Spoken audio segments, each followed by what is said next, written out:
Ya chicos, entonces hay que relajarnos, no hay que estar estresados, es viernes además. Y lo que pasa el domingo ya, pues ya pasó. Pero ustedes van a ser médicos igual, van a enfrentarse ante diferentes casos, van a estar viviendo así corriendo de un lugar a otro. Entonces, es parte de la vida. Entonces no hay que estresarnos. Vamos a hacer un resumen bien violento de cardiología y nefrología, ¿ya? Y en el camino de la clase le voy diciendo algunos consejos que pueden tener en clase para su examen. Bueno, esta pregunta es una pregunta que puede llegar, ¿no? Cada vez que se pregunten de patología de ancianos y cardiología, no hay pierde cuando te preguntan patología aórtica, pues puedes tener una aorta esclerocalcificada que te hace una hipertensión sistólica aislada del anciano. ¿El tratamiento cuál es? ¿Qué tipo de fármacos se dan en hipertensión sistólica del anciano? Calcio antagonistas, ¿cierto? El que más usamos es amlodipino, ¿no? Entonces, la patología del endurecimiento aórtico, siempre que hables de aortas bicúspides en jóvenes, causa estenosis aórtica, en menores de 70 años, en mayores de 70 años, una estenosis aórtica, pues por esclerocálcica, por un problema de calcificación de la válvula aórtica, es la causa más frecuente en mayores de 70 años, ¿no? Acá nos hablan del envejecimiento, la forma más característica del funcionamiento de la aorta que se produce con el envejecimiento. De todas estas cosas que acá, la esclerosis y la válvula aórtica, pues eso es igual, mayores de 70 años, válvula cálcica. Esa es la causa de estenosis aórtica más frecuente en nuestro medio, por lo tanto, eso es una pregunta importante. ¿Ok? Y el tratamiento, cuando se ve de una hipertensión sistólica aislada del anciano, es calcio antagonistas. Son dos preguntas que siempre van a verlas relacionadas a patología aórtica todo el tiempo. Varón de 58 años acude por presentar ortopnia, edema de miembros inferiores y disnea. Un cuadro clásico de insuficiencia cardíaca, ¿no? Dice, ¿cuál de los siguientes fármacos tiene como mecanismo de acción ser antagonista de la aldosterona? ¿Cuál es? ¿Cuál es el antagonista de la aldosterona? Sin miedo, sin rochería. Espironolactona, ¿no es cierto? Espironolactona ha sido preguntada de dos maneras, ¿no? La primera manera, utilizándose en la insuficiencia cardíaca, por ejemplo, en pacientes con fracción de eyección menor de 40, la espironolactona vale. Cuando tiene más de fracción de eyección más de 40, no sirve de nada. Y lo segundo es en pacientes cirróticos, ¿no? Los cirróticos tienden a hacer hiponatremia. Y la hiponatremia en el cirrótico es un marcador incluso de mortalidad. Cuando hay más hiponatremia en el cirrótico, se muere más. Entonces, la espironolactona ayuda para eso. Entonces, es un marcador importante la espironolactona como tratamiento de evitar justamente esos efectos que hay en el aldosterona. De lo demás, del fármaco que de todo este grupito más preguntado es el valsartán y la enalapril, de la familia de los yecas. De todos los fármacos que más debo preguntar de qué familia, los yecas a la cabeza, o sea que tienen que dominarlo bien porque es la que más se va a repetir en todos los exámenes siempre. Son factores de riesgo cardiovascular, todos son factores de riesgo cardiovascular. Actualmente son todos. Como le dije una vez, en Framingham, lo que era diabetes, tabaquismo, sedentarismo, hiperlipidemia y obesidad eran factores de riesgo. El sobrepeso no lo consideraba, pero bueno, es un factor de riesgo cardiovascular también detectable, ¿no? Ahora, otro factor de riesgo cardiovascular que ahora se está viendo mucho en boga. Ustedes cuando piensan en estrés, sedentarismo, hiperfibrinogenemia, también lo hablan como factores de riesgo cardiovasculares, ¿no? El PCR cuando está elevado también es un factor de riesgo cardiovascular, ¿no es cierto? Pero actualmente el que más le van a preguntar, porque es el que más están estudiando, es la microalbuminuria. La microalbuminuria es un factor de riesgo cardiovascular, ustedes lo sabían, pero la microalbuminuria es un factor de riesgo que te dice que tiene 5 probabilidades de morir más por infarto, 5 veces más probabilidad de morir por infarto. Entonces, es necesario a todo paciente cardíaco también hacerle dosaje de albuminuria. ¿Cómo sacan la microalbuminuria? Es una fórmula, ¿no? Una fórmula de proteínas en orina. ¿Cómo se saca esa fórmula? Pues es la concentración de creatinina en orina, la creatinina de orina entre, básicamente les voy a poner la concentración de proteínas en total, todas las proteínas en total, entre la creatinina en total en la orina. Esta concentración de proteínas y creatinina en orina te sale una fórmula. Esta fórmula es de la microalbuminuria. Y justamente esto es lo que clasifican, pues, ¿no? Cuando es menos de 30 es normal, cuando es de 30 a 299 se dice que hay microalbuminuria y cuando es más de 300 es macroalbuminuria o proteinuria, ¿no es cierto?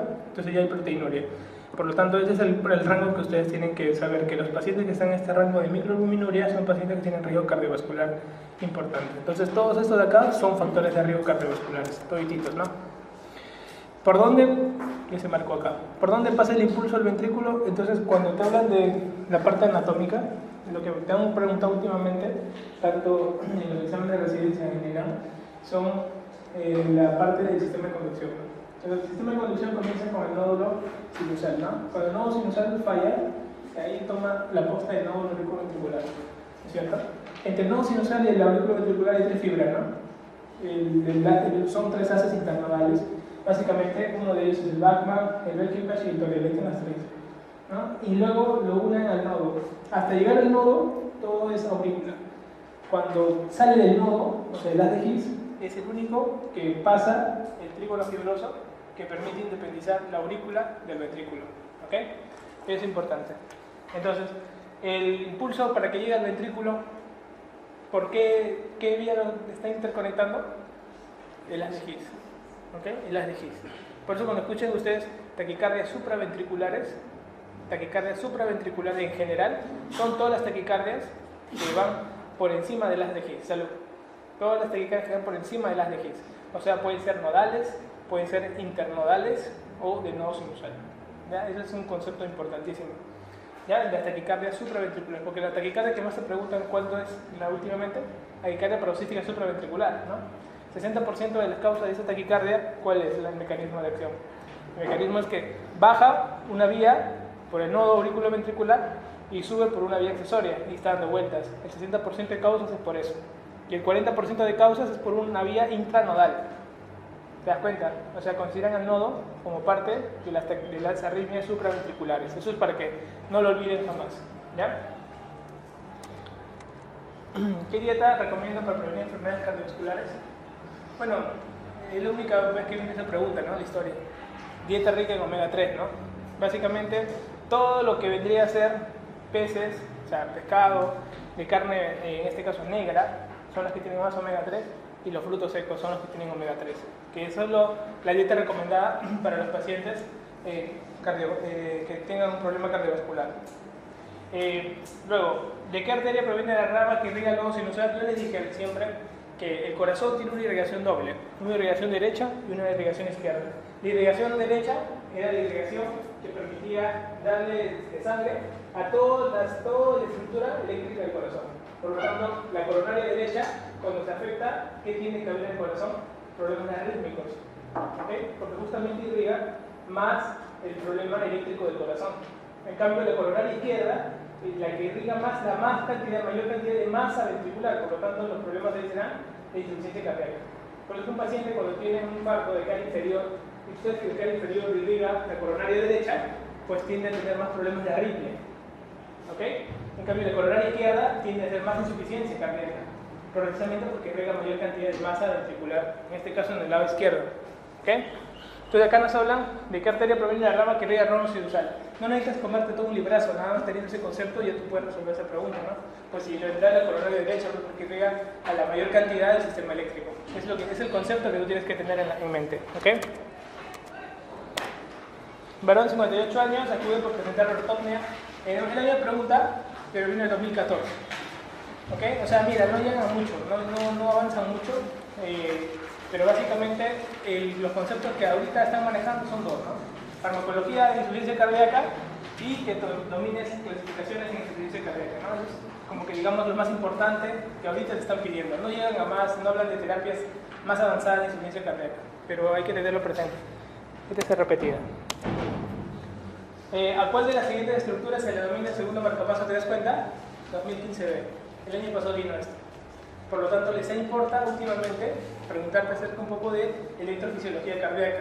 De repente te preguntan cuáles son los potenciales de acción este año que no están en la célula especializada. ¿Ok? ¿Tú sabes qué es un potencial de acción normal? Fase 0, ¿no? 1, 2, 3 y 4. ¿Ya? Ese es un tejido normal, cardíaco, muscular. Pero en una célula especializada, ¿cuáles son las 2 fases que no existen? ¿Se acuerdan? La 2 y la 3. Son 2 fases que no existen en un tejido especializado. Entonces, por ahí, por ejemplo, te pueden venir las preguntas. Entonces, cuando tú ves una pregunta que el último año está en ese tema, Y han venido 2 años seguidos lo mismo parecido, por lo tanto hay una tendencia ya que está creando, ¿no? O sea, ¿cuál es la siguiente segunda marcapaso? No te preguntan muchas cosas difíciles, en generales, así que la vas a resolver con tranquilidad, ¿ok? Pero tienes que tener esos conceptos. ¿Qué es el segundo marcapaso? ¿Y cuál es el tercer marcapaso? ¿Cuál sería el tercer marcapaso si te preguntaran ahí? Siempre en orden, ¿no? Nodo, Adhix, Fiore por King, ¿no? Entonces sería el Adhix. ¿Cuál es el cuarto marcapaso? No existe el cuarto marcapaso. En realidad, debajo de 40 que bota el Adhix, prácticamente cualquier parte del corazón puede tener su propia autoestimulación, porque es una propiedad cardíaca, ¿no? El automatismo. ¿No? Ahí están los potenciales de acción, diferentes partes, como ustedes ven. Mientras, miren, acá bien bacán se ve la parte, miren. La parte del 0, la 1, la 2, la 3 y la 4. ¿Ok? Entonces, miren, mientras más van subiendo, el potencial de acción va cambiando. Pues las partes que se termina comiendo es la 2 y la 3. Y pum, se queda más solamente como una zona dependiente nada más. ¿Ok? Es importante. Y si te preguntaran, la vida de un ser humano se permite por qué parte de todo esto, ¿qué marcarían? Te ponen las 5 alternativas. No, sin usar, no, a ver, ¿qué marcarían? ¿Qué estructura te permite la vida? ¿Qué marcaría su estructura? La parte sí, que te permite la vida del corazón, así como para cerrar el tema. ¿Qué marcarían ustedes?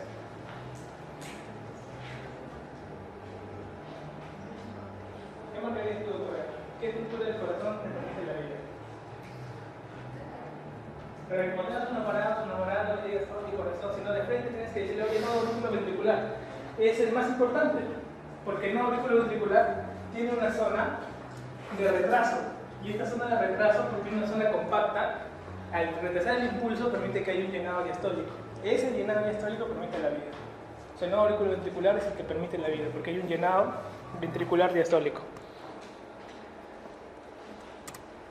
En EKG, básicamente, las preguntas que han venido en la historia son preguntas bien sencillas. Ninguna pregunta fue más difícil y nunca ha venido una pregunta difícil en EKG, en verdad. O sea, los conocimientos son básicos. Yo te puedo decir de repente las enfermedades y tú me puedes decir qué zonas te puedes detectar, ¿no? A ver, vamos a hablar primero de una enfermedad. A ver, acá está, listo. Si te preguntan un infarto de cara inferior, ¿ya? ¿Cuáles son los lugares que tienes que mirar en cara inferior? ¿Cuáles? Todos participamos, ¿ah? Porque la idea es que dejemos todo acá. Usted, doctor, ¿qué cara de un EKG en un infarto inferior? Excelente, 2, 3 AVF. Un infarto anterior, doctora, solo anterior. ¿Qué cara mira usted? Solo anterior, no. Que uno ve 2 dice la verdad. Y uno septal, doctora. ¿Qué marca aquí? Lo que las caras siempre tienen con los ojos. Se le va a llegar a tu pregunta. ¿Ok? Entonces, cuando vemos el corazón, acuérdense, nosotros tenemos que ver el corazón de 3 caras, ¿no? De 3 lados, que generalmente no los vemos. El que más han preguntado siempre ha sido el 2-3 ABF, ¿no es cierto? Que es el de cara inferior, ¿no es cierto? Pero esa es la cara inferior, pues. Ahora, y la cara septal, pues, imagínense que acá está el corazón, pues acá está el septum y acá está el ventrículo. Entonces, B1, B2, septal. Cara anterior, B3, B4. ¿Ves? B1, B2, cara septal. B3, B4, cara anterior. Cara lateral baja, B5, B6. Cara lateral alta, D1 y ABL. Si te das cuenta y tú eres mosca, he marcado todas las caras, mira, cara inferior, cara anterior, cara septal, todo. He marcado todas. Ya, y hay una que no marcaba, ¿no? ABR. ¿Ok? ABR. Por lo tanto, si te ponen un día una elevación de ABR, tienes que sospechar de algo, ¿no? Porque extenso es cuando se levanta en todos, pero debes sospechar el ABR. El ABR cuando todos los demás, por ejemplo, todos los demás tengan una elevación y el ABR no lo tenga, o al revés, o el ABR está muy elevado, el ST, y todos no lo tengan, tienes que sospechar que la lesión viene del tronco de la coronaria izquierda. Pues es una lesión altísima, o sea, ni siquiera es de cara, de cada parte. Es una lesión muy alta. El ABR es sinónimo de una lesión de tronco, no te olvides. Y siempre te van a marcar el 2, ¿no? El D2 siempre, aparte de que te imprimen todas las caras, te lo imprimen abajo siempre. ¿Por qué? Porque el vector D2, ¿cómo es el vector B2? ¿Se acuerdan? El vector B2 es así, es como el vector del corazón, por eso es que siempre lo imprimen abajo. O sea, el eje del corazón sigue el vector B2, ¿ok? Por eso es que como tiene esta forma, entonces lo imprimen abajo. Entonces te van a preguntar esto este año, tienes que dominar las caras, ¿ok? Entonces, básicamente eso es una parte del infarto. La otra patología que te preguntan en problemas de EKG, aparte del infarto, porque lo que tú tienes que saber es si hay un ST elevado o no hay un ST elevado, ¿no es cierto? Si hay un ST elevado, muchachos, ¿qué es lo que hacen ustedes? ST elevado, así, la cabeza. ST elevado es igual a reperfusión, abren la arteria, ¿no? Lo abres de dos maneras, con fármacos o con angioplastía, ¿no? Metiéndole un catéter por la arteria radial, ¿no? Doctor, ¿cuándo hago angioplastía? Cuando tenga tu centro, un centro de angioplastía. Ah, bacán. ¿Y cuándo no lo hago, doctor? Pues cuando no tengas, ¿no? Generalmente no tienes una emergencia y no puedes solucionar nada, pues haces fibrinólisis, ¿no? Y la fibrinólisis rompe el coágulo que está en la arteria. Entonces, bacán, ¿no? ¿Cuál es el gol estándar, doctor? Angioplastía, ¿no? Ese es el gol estándar. Entonces, acá tienes un cuadro en los coronarios, el ST elevado o ST no elevado, es lo que te importa nada más. Lo otro que te importa por el EKG son los trastornos electrolíticos que te van preguntando, ¿no? ¿Cuál es el trastorno que más preguntan? Hiperpotasemia, ¿no? O sea, aburridísimo, ¿no? ¿Y ahí qué tienes que buscar? En orden, primero, ¿qué onda? La onda T, ¿no? Clásica, o sea, no existe hiperpotasemia que no tenga onda T. Miren, si ustedes observan este EKG, por ejemplo, miren la onda T. La onda T normalmente hace esto. O sea, es asimétrica, ¿no? Tiene una lentitud para levantar y baja rápido. En cambio, la hiperpotasemia es simétrica, ¿no? Por eso le dicen picuda, porque es simétrica. ¿Ok? Entonces te lo van a preguntar también y pues siempre vienen los temas electrolíticos en el EKG asociados, ¿no? Cuando tienes un problema también, por ejemplo, como lo que vendría a ser la pericarditis, ¿no? La pericarditis, ¿qué ocurre? Ocurre también trastornos del ST, ¿sí? Pero a diferencia del infarto, ¿qué ocurre? La pericarditis es difusa. El pericardio se inflama todo. No se inflama la cara inferior del pericardio nada más, ¿no? El pericardio es una bolsa y se inflama todo. Y como es una bolsa que se inflama todo, pues todo estará elevado, el ST estará elevado. Pero hay una zona donde generalmente no se eleva o va contra la corriente. Tú me vas a decir por lógica cuál es. De todas las caras del corazón, cuando todos infartan, ¿cuál es la que es digamos, la que normalmente no la vemos en los infartos? ¿Cuál es? ABR, ¿no? ABR no la consideramos en todo, igualito, la pericarditis, el ABR no se altera, te lo pueden preguntar. Pues es algo frecuente, así como en infartos, como en electrolitos, pues en pericarditis. Entonces son cosas como que tienes que tener, cuáles son las patologías por obligación han venido, ¿no? Y el día domingo que esto examen se pucha, ¿no? Hasta que yo me dijeron la pregunta, en buen electrocardiograma, ¿qué significa el complejo QRS? ¿Qué significa? ¿Qué es la polarización? Te das cuenta que te preguntan cosas fáciles. ¿Ok? QRS es despolarización ventricular, ¿no es cierto? Por cultura general, viene en el comercio, por su llama QRS, despolarización ventricular. Entonces eso es fácil. ¿Cuál es la característica de un electrocardiograma normal? Entonces tú no tienes que saber de todos los pasos del EKG, solo tienes que saber de tres cosas. La primera que tienes que saber es que este gráfico que te enseñaron en la universidad, ¿no? Todos tus profesores, ¿no? Te dibujaban así, ¿no? Pero no siempre es así, ¿no? Porque en cada cara del EKG es distinto, ¿no? Entonces, por ejemplo, acá la onda Q solamente la ves en B5, B6, generalmente en B5, B6, ahí siempre va a estar la onda Q. Que tú veas onda Q en B1, en B2, en B3, en B4 es raro, por ejemplo, ¿no? O sea, quiere decir una onda Q patológica, ¿no? Una onda Q patológica cuando mide más de un cuadradito, cuando su profundidad es más del tercio de la onda R que le sigue, ¿no? Por ejemplo, eso tienes que saber, identificar ondas Q. Si yo te doy a ti y tú miras, doctor, mira, medio raro una onda Q por acá, y está grande, y parece patológico, puede ser que haya tenido infarto antiguo, ¿de qué cara? Tal cara, doctor, sospecho que arteria. Ya ves, más o menos así va haciendo el juego. Lo segundo que tienes que saber es que la onda P, que es la onda de la despolarización auricular, en una zona está al revés. En una zona, ¿cuál es?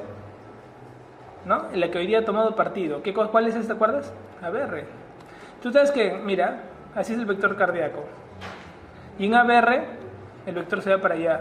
Como es contrario, la onda P está invertida. Nada más tienes que saber eso. Siempre te van a preguntar, y eso te lo dejo claro, el 2. Miren el 2. Observa el 2. ¿Por qué te van a preguntar el 2? Porque es el vector cardíaco. Entonces te preguntan siempre la derivada de 2. Y la derivada de 2 está el dibujo que tu profesor te enseñó toda tu vida en EKG, ¿no? Te voy a enseñar a leer EKG, ¿no? Y se queda siempre en eje. Entonces, tú ves acá todos los pasos. Acá tú ves todos los pasos, ¿verdad? Por lo tanto te van a preguntar solo derivada de 2, ¿ok? Es lo más lógico. Pero cuando te pregunten 3 cosas en cualquier examen para saber que sabes algo de cardiología, la primera que te van a hacer caer es la onda P. Número 1, que está invertida en ABR. Si tú miras en ABR, miren acá la P. Está invertida, lógico, porque el vector está contrario. ¿Okay? Lo segundo que te van a preguntar es las ondas Q. Tú puedes ver ondas Q acá, miren acá, B5, B6. Acá hay onda Q. Mira B5, acá está B5, acá hay onda Q. ¿Ok? Generalmente, no hay pierde en B5, B6, ¿no? No, doctor, pero acá hay un D1. Puede ver, pues, pero B5, B6 sí no hay pierde. Tengo en D1, pero no hay en ABL, entonces tranquilo, pues, ¿no? No pasa nada. Ahora, otro es que tú veas la onda T. La onda T también puede estar invertida, pero en B1.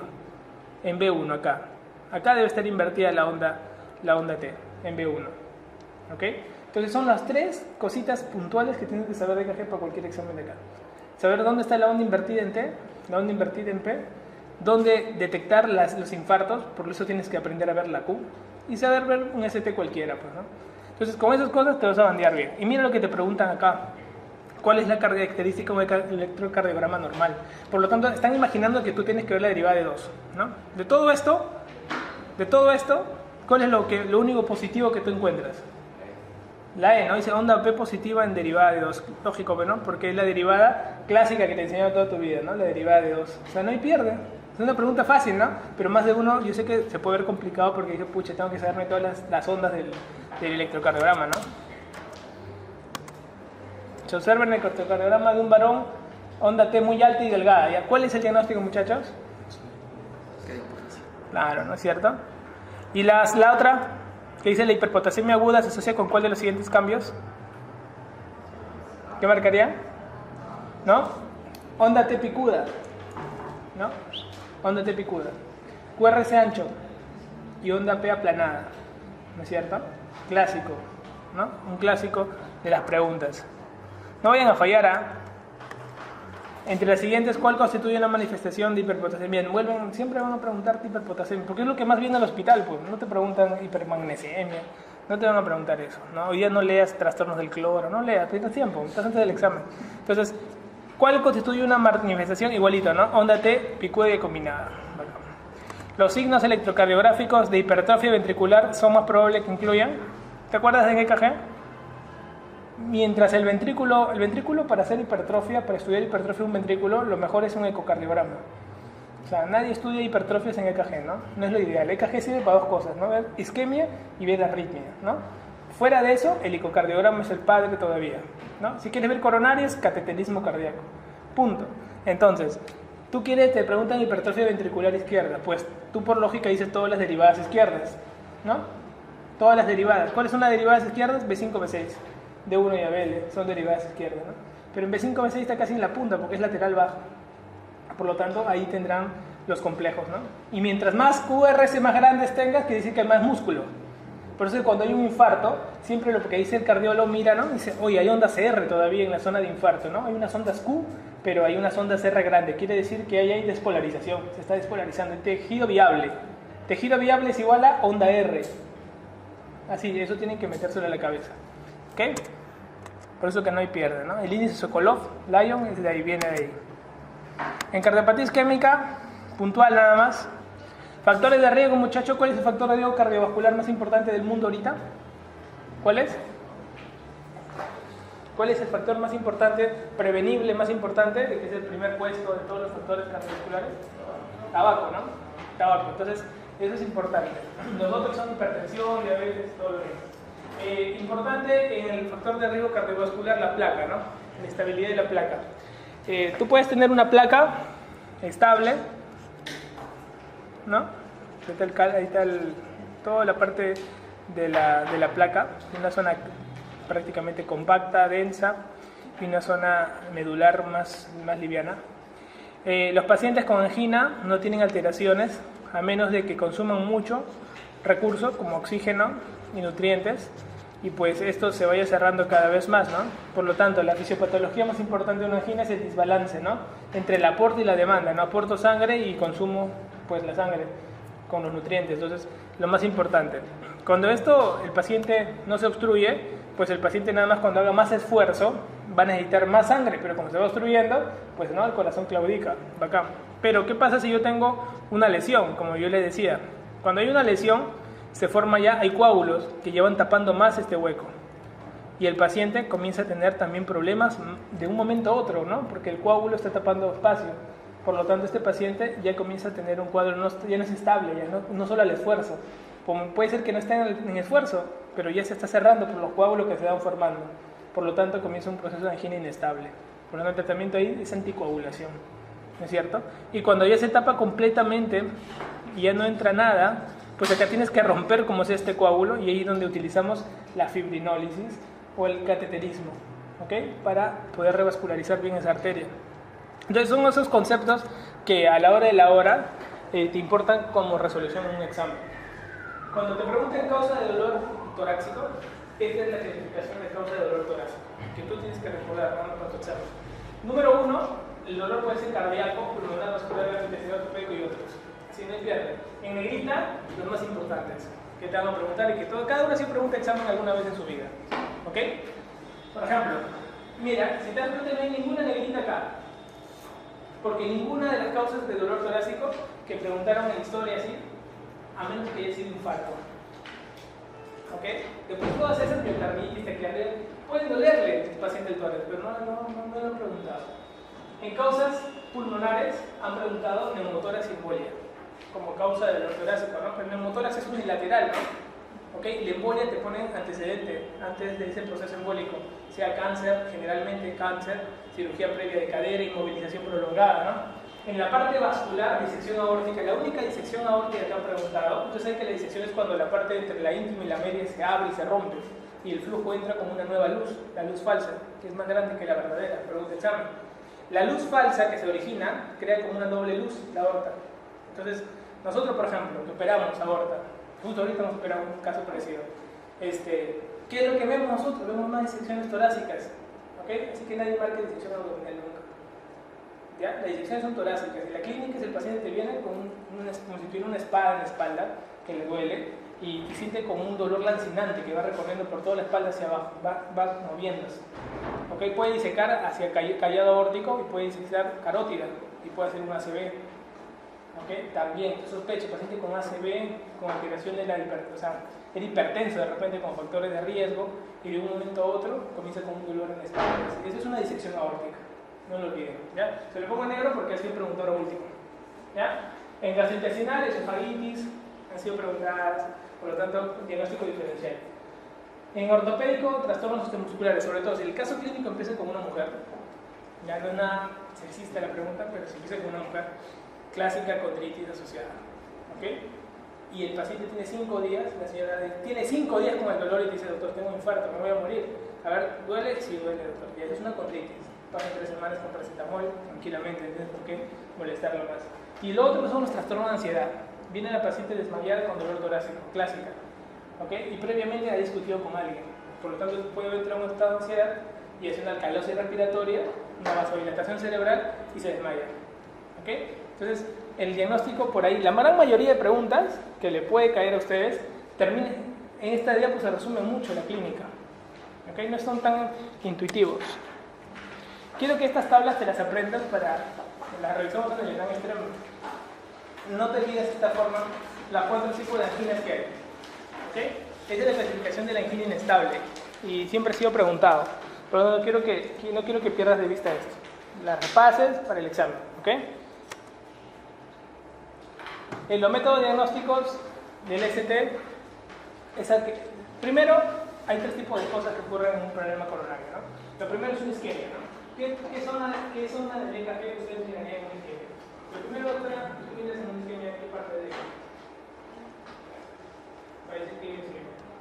Pregunta, excelente. Si tú sigues progresando la isquemia, y por ejemplo aparece, y ahora es una lesión, ya no es una isquemia nada más, ¿qué zona estaría afectada en el corazón? en una lesión. Excelente. Y al final, ya pues lógicamente todos saben que en una necrosis pues aparecerían las ondas Q, ¿no es cierto? Ya, pero la onda Q aparece generalmente ¿en qué tiempo? ¿Cuántas horas pasan para que aparezca una onda Q? En promedio. ¿Qué pasa? En promedio, de 6 a 9 horas pasan para que recién aparezca una onda Q. Así que eso no es, con eso no diagnosticas infarto, ¿no? Pero sí aparece rápido, un ST elevado o descendido, eso es inmediato, en minutos, un segundo. ¡Pum! Aparece. Si te viene un paciente con infarto, probable, y tú le tomas el electro y no hay nada, ¿tú puedes decir que ya no tiene infarto? No, no puedes descartar. Toda sospecha de infarto no se descarta inmediatamente. Al menos tiene que ser 2 electros, con una diferencia de 3 horas de uno y otro. ¿Ok? 1. 2. Tiene que tener marcadores cardíacos negativos. Al menos tienes que esperar para que tenga un buen marcador, al menos de 4 horas en promedio después del evento agudo. Por lo tanto, no se puede ir de alta ningún paciente con sospecha de infarto que llegue a tu emergencia, si no se muere. ¿Ok? Se muere en su casa, le da un shock cardiogénico y se muere. ¿Ok? Pregunta de examen. El shock cardiogénico, ¿qué porcentaje de mortalidad tiene cuando lo da en un evento de infarto? Pacientes que han tenido, por ejemplo, un infarto miocardio, es un shock cardiogénico. ¿Qué porcentaje de mortalidad tiene? ¿Es un KILI qué número? Muy bien, doctor, es un KILI 4. Ya. ¿Qué porcentaje? Eso te lo estamos esperando. ¿Qué KILI es? 4, ya. ¿Y qué porcentaje de muerte? 60%.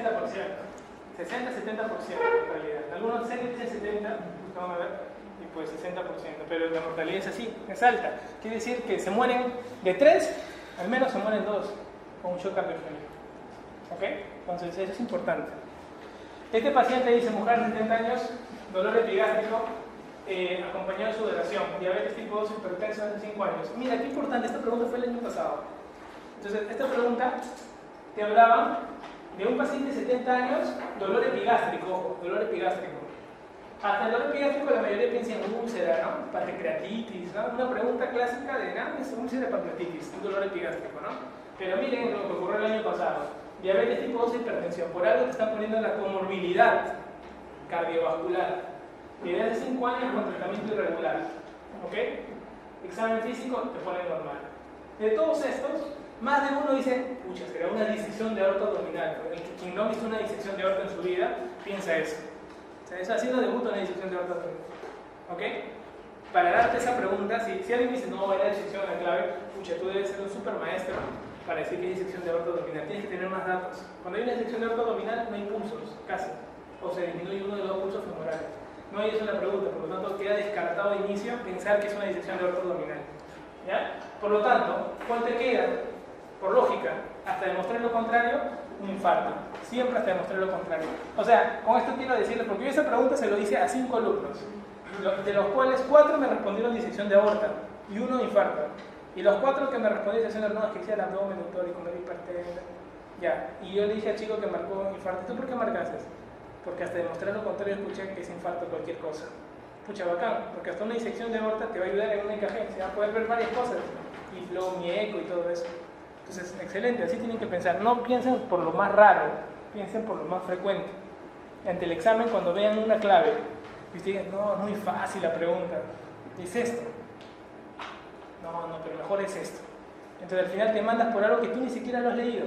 Marcas la clave y no confías en tu intuición, que decían, ¿no? O sea, la primera clave que ustedes sospechen que es la clave, márquenla y no la cambien. Acuérdense de mí en ese momento.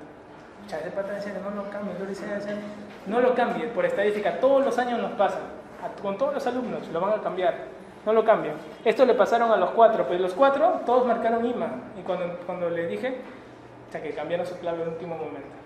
¿Ok? Entonces no lo hagan. Shock cardiogénico, mira, 70. Exacto. Kili puede venir, no ha venido, pero está viniendo últimamente tablas.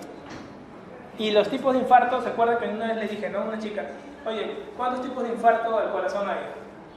Me dijo que había varios tipos. Yo conocía uno. Claro. Y si te das cuenta hay varios tipos. La que nosotros vemos, por ejemplo, infartos por placa aterosclerótica, infartos por disbalancia, por angina previa, por muerte súbita, por angioplastía, tras cirugía cardíaca, hay diferentes tipos. Lo que nosotros más vemos en la práctica es el tipo 2, ¿no? El infarto de miocardio más frecuente es el tipo 2. Las caras del corazón, como los hemos dicho, ¿no? Me aprenden bien las caras, si no se lo han memorizado algunos, de repente algunos sí se lo saben por cultura, otros no les gusta la cardiología, no quieren por el examen nomás, aunque sea por cumplir, aprenden las caras, porque se va a venir la pregunta. De todas maneras, siempre cae una cara. EKG, especificidad 98%, pregunta examen. ¿Por qué es importante el EKG en el infarto? Por la especificidad, 98%. Las enzimas cardíacas, ¿cuál es la enzima del infarto? Las troponinas. ¿Cuál es la enzima del reinfarto? El CPKMB, ¿no? Porque el CPKMB tiene esto, ¿no? Unas ondas rápidas de 48 horas máximo. Por lo tanto, puede volverte a reinfarto. En cambio, las troponinas se elevan y no bajan hasta 14 días. Entonces, necesitas una enzima que puede evaluarte en poco tiempo. Un CPKMB. ¿Cuántos tipos de CPK hay? 3, ¿no es cierto? Pero nosotros usamos el MB nada más. ¿Qué cuáles son? ¿Ok? Pregunta, paciente con cuadro de angina y pecho tipo estado y asmático, ¿cuál es el esquema terapéutico que podría incluir? Cuando te preguntan qué es asmático, te están diciendo que no usas betabloqueante, ¿no? Esa pregunta es muy antigua. Actualmente ya no tendría sentido, porque a los asmáticos le damos betabloqueante, pero le damos cardioselectivos, ¿no? Tipo bisoprolol. Antiguamente daban propanolol, que no era cardioselectivo, por lo tanto le daba problemas de broncoespasmo. ¿Ok? Por eso que tú buscabas acá antiguamente en las claves y decías cualquiera que no tenga betabloqueante, y le marcamos la clave de la E con un betabloqueante porque era asmático. No, pero actualmente esta pregunta es una pregunta muy fácil. Por lo tanto, no te va a venir. Mujer de 40 años presenta síndrome de dolor torácico. Hace un año, dice, mira, y desde 3 meses se presenta más frecuente el dolor a intervalo con mayor duración. ¿Qué tipo de angina es? Si viene ahora con más frecuencia, ya lo van a en el cuadrito que le dije, no, apréndanse los tipos de angina. Angina inestable, pues, ¿no? Entonces, con eso ya no hay pierde. El diagnóstico electrocardiográfico de infarto se establece por qué? Lo que dijimos, ¿no? ¿Cuál es la progresión natural de un infarto? Primero, alteración del cual? Del ST, seguida inversión de onda T y onda Q, o depresión inicial del segmento ST, inversión de onda. ¿Cuál de todas estas teorías? Si ustedes se dan cuenta, primero lo que hace es la T, ¿no? Licúa o disminuye, claro, dependiendo si es un subepicardio o subendocardio, ¿no? Luego hay alteración del ST, y luego la onda T, como ahí estaba al inicio, cambia de posición, no se invierte o se mantiene así, y aparece luego la onda Q. ¿Ok?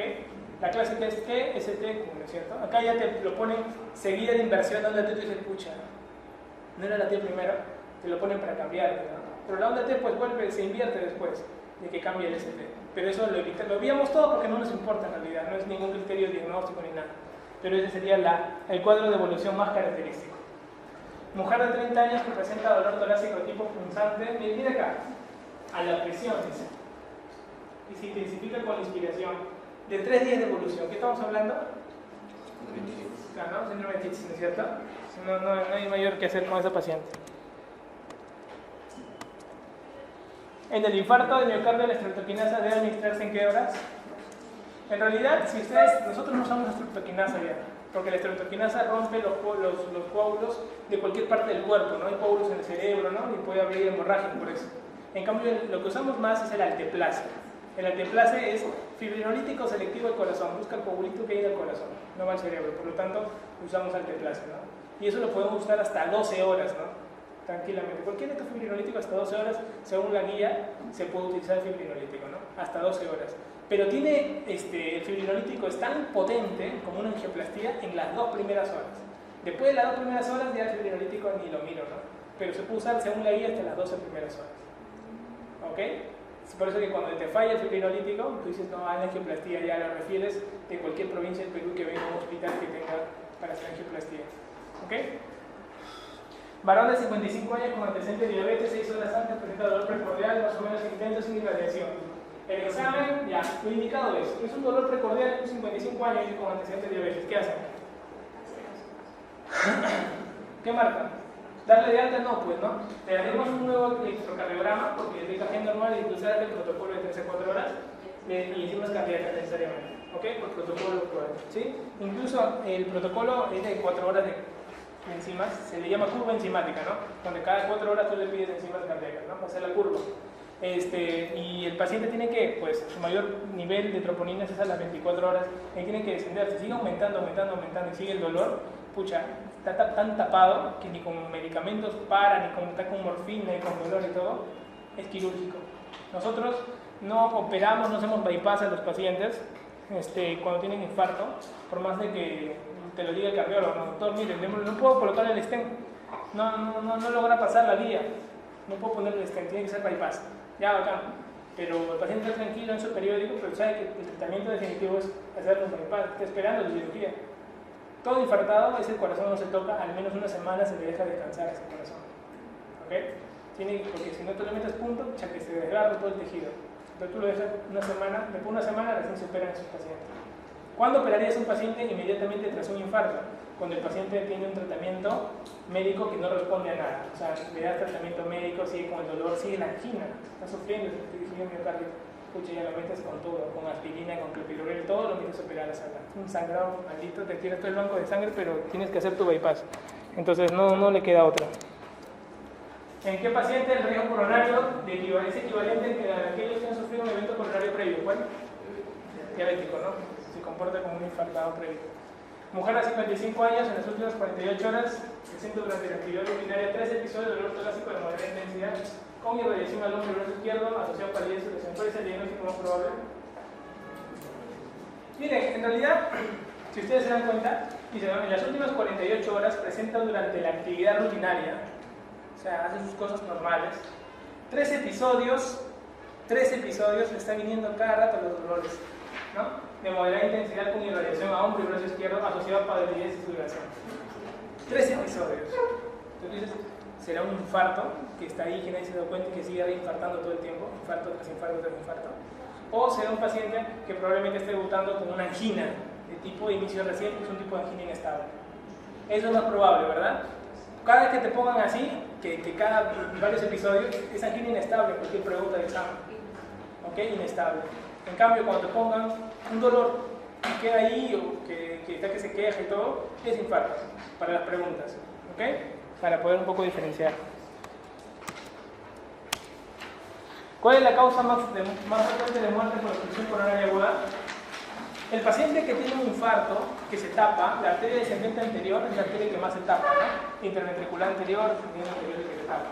Se tapa y ¿qué ocurre? Pues se necrosa, pues ese septum, ¿no? Se muere. Entonces tú vas a la morgue, tú cuando hagas tu serum, te van a llamar, ¿no? ¿Cómo se llama usted, doctor? Marcos, doctor Marcos, tenemos un frío. Te va de frente. Tú llegas y encuentras el cadáver ahí, ¿no? Doctor Marcos, ¿qué es lo que hacemos? Lo clásico nomás, pues le dicen. Pero, ¿qué es lo clásico, doctor Marcos? No, lo que ustedes todas las veces hacen cuando se muere el paciente, ¿no? Pero, ¿alguna cosa más, doctor Marcos? No, lo de siempre. ¿Qué es lo de siempre? Las 3 cavidades, ¿no? Tienes cavidad cráneo, tórax y abdomen. Si tú dices, doctor Marcos, se ha muerto, ¿y de qué se ha muerto? No, lo encontramos así tirado. Ya, pues no importa, ya, me da pena. Doctor, no lo abre, la familia viene. No lo abra, doctor, pobrecito, no queremos ver. Así lo más completo queremos que se entienda. No, señor, a mí me han dicho en Villamel que tengo que abrir las 3 cavidades. No, doctor, mal, usted tiene cara de buena gente, no lo haga. Ya todo el certificado. Un año después, el doctor Marcos venga a la citación, vamos a encontrar una lámpara dentro del abdomen de este paciente. ¿Usted vio lo que había dentro? No. ¿Por qué no lo abrió si es las 3 cavidades? Envíame, le dijeron. Entonces tú tienes que decir, o sea, algo está pasando, ¿no? O sea, siempre, y cuando tú abres las 3 cavidades en tórax, tú sacas el corazón. Y el corazón lo tienes que partir por la mitad. Y miras el septum. Y el septum es lo primero que tienes que mirar. Está necrosado, es un infarto, la arteria descendente no hay pierde. ¿Ok? Es la arteria que más se compromete. Entonces la descendente anterior. Entonces justamente se tapa, se fluye, se muere el paciente, ¿no? Se tapa eso y ¡pum! ¿Qué ocurre? Ocurre un evento, la causa más frecuente de muerte, infarto extrahospitalario, ¿cuál es? Fibrilación. ¿Ok? Los pacientes se mueren de infarto en la calle por fibrilación ventricular. O sea, hay una arritmia que los mata, que es la fibrilación ventricular. Taquicardia ventricular, fibrilación ventricular, pues se nos muere, pum, cae. Entonces, de todas estas sería ¿cuál? Taquicardia, taquicardia, si no sea la arritmia cardíaca. Bueno, de todas las claves es la que más se acomoda al tema. Pero la arritmia cardíaca que te hablan es una taquicardia ventricular. y una fibrilación ventricular que sale después del taquicardia. ¿Okay? Varón de 70 años con antecedente de cardiopatía isquémica que presenta bruscamente dolor precordial y pérdida de conocimiento. Shock cardiogénico, o sea, tiene cardiopatía, lo que le preguntaba Marco, ¿no? Tiene cardiopatía y luego hace un shock cardiogénico. Entonces, este paciente, si tiene un shock cardiogénico, ¿cuál es el tratamiento, muchachos, de un shock cardiogénico? Tienes para escoger, llamas al cardiólogo, doctor, no estás con shock cardiogénico. ¿Qué hago? Primero fármaco, por lo que tengo a la mano, ¿no? Pásale y ahí inicia el tratamiento, ¿no? O sea, lo que tienes a la mano en realidad le falta bomba, ¿no? La falla está en bomba. Por lo tanto, le das algo que mejore la bomba. Dobutamina, pues. No te queda otra. Darle dobutamina. ¿Ok? Farmacológicamente, de todas estas es la bomba. ¿No? ¿Cuáles son las 3 bombas que existen? Dobutamina, para la falla de bomba, ¿no? Tratamiento de shock cardiogénico, dobutamina. 2.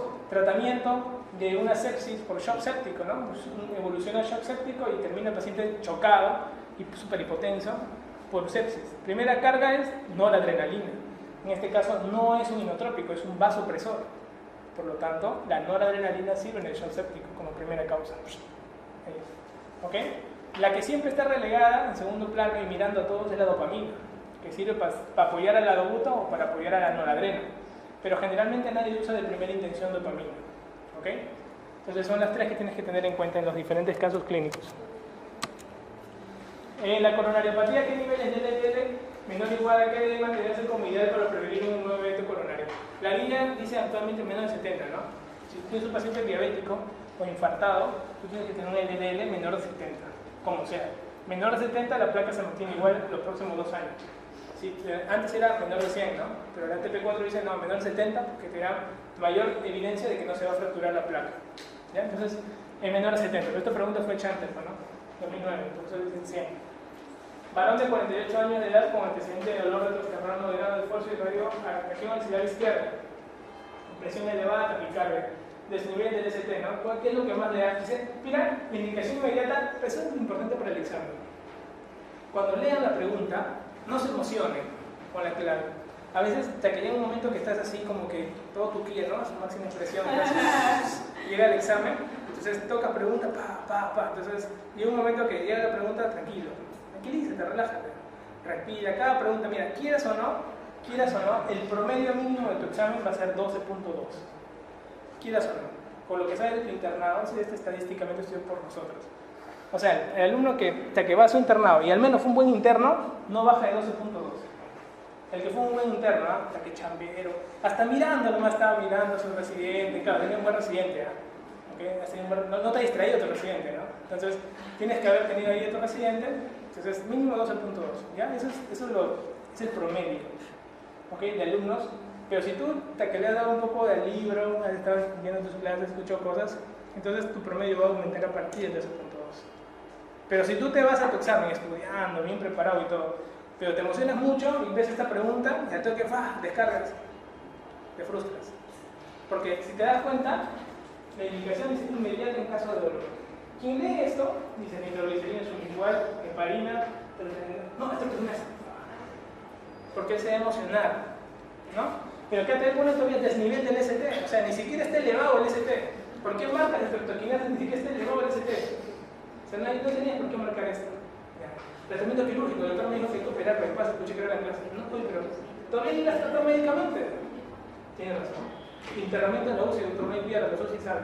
Pero si ni siquiera no viste el capítulo, tiene razón. No, está anticoagulación, ¿no? Anticoagulación como angina. Claro, se comporta como una angina inestable, anticoagulación. Entonces, puede ser que le ponga de pareja. ¿Ok? Pero tú dices, ¿qué momento le dio la última frase de indicación inmediata en caso de dolor? O sea, el paciente viene por dolor, le das algo sublingual, en este caso pues un nitrato. Nosotros somos insorbido y mononitrato isorbido sublingual, ¿no? Te calma el dolor. No a todos le ponemos el Mohona famoso que ponen en las neumotecnias, eso no existe a la hora de la hora. Tú no le pones oxígeno al paciente. Si tú pones, el paciente viene con infarto, no todos le ponen oxígeno, solo cuando tenga saturación menor a 92, 1. 2, si el paciente le duele el pecho, pues le pone su mononitrato, le pasa el dolor, para acá no le das morfina. Ok, solo le da morfina cuando le tomamos, me sigue doliendo, todo eso. Él quiere que le cambies el dolor, ahí sí le das la morfina. Pero siempre el nitrato a toditito. O sea, lo único que no puede olvidarse de primera mano es nitrato. Varón de 48 años con antecedentes de hipertensión arterial y tabaquismo, presente en forma brusca, dolor torácico intenso, línea y sudoración profusa. Fibrilación auricular con respuesta ventricular alta, supranivel del segmento sistémico de 1 y ADN. ¿Cuál es el diagnóstico? Mira, caras. ¿Cuál es el diagnóstico? Infarto. Lateral. ¿De qué tipo? Alto, ¿no? Bacán. Ya. Varón 71 años, supranivel del segmento 2-3 ADF. Infradesnivel en B1, ST en B1. ¿Cuál es el diagnóstico más probable? ¿Qué marca? ¿Ah? Miren. Hasta acá, inferior. Pero cuando hay infranivel en B1, de ST, especularmente, si lo volteas, es como un supradesnivel, ¿no? ¿Por qué te digo especularmente? Porque la cara que nunca preguntan, y esta vez preguntaron en el año 2014, es el posterior. Siempre sospecha, acuérdate que el infarto de cara inferior es el único que puede comprometer a la cara posterior. Por lo tanto, cuando se pregunta en infero-posterior, que ocurre pocas veces, más en inferior solo, siempre tienes que sospechar cuando hay supra en ST en 2-3 AF y infra en B1, porque es especular la cara. ¿Ok? Tiene que ser infra en B1, sería un infero posterior. ¿Ok? Más de uno dijo, ¿no? 2-3 AF, así como ya les preguntaron, ¿no? más preguntar. Miran esto en el examen y se escucha bien. ¿Inferior no está? Escucha, es un inferior. Ya comenzó la duda ya. Que te ponen infero posterior y ya comenzó la duda. Pero no me decían que el inferior era muy preguntado. Lo marco, hasta el champero le da. Entonces, pero el ST en B1 era clave. ¿Ok? B1, ST, infradesnivel, sospecha de infarto de carne posterior. Nadie te va a preguntar si alguien viene y dice, doctor, yo creo que es posterior nada más. No, es raro, porque posterior purito que no toque el inferior es rarísimo. Más bien el inferior sí toca el posterior, pero un posterior solito es rarísimo.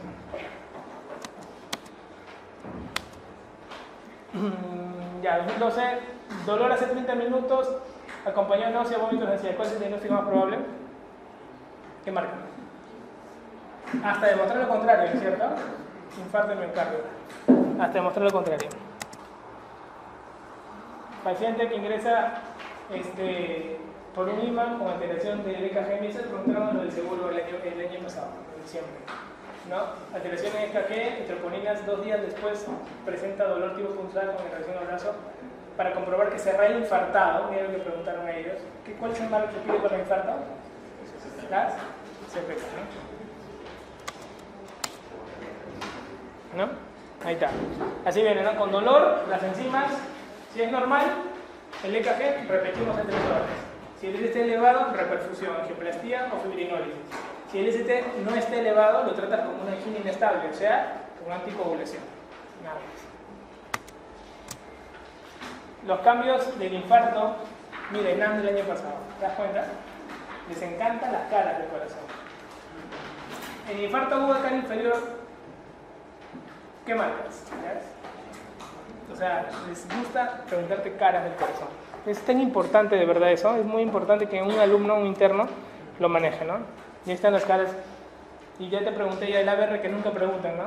Cuando esté elevado supra en ABR, lesión del tronco coronario izquierdo. No hay pierde, eso no lo olvides. Insuficiencia cardíaca. Bueno, insuficiencia cardíaca, tú sabes que la clínica de la insuficiencia cardíaca, básicamente, la disnea, ¿no? La disnea es el síntoma más importante de insuficiencia cardíaca, pero hay criterios mayores, ¿no? Que salieron en Framingham, ¿no?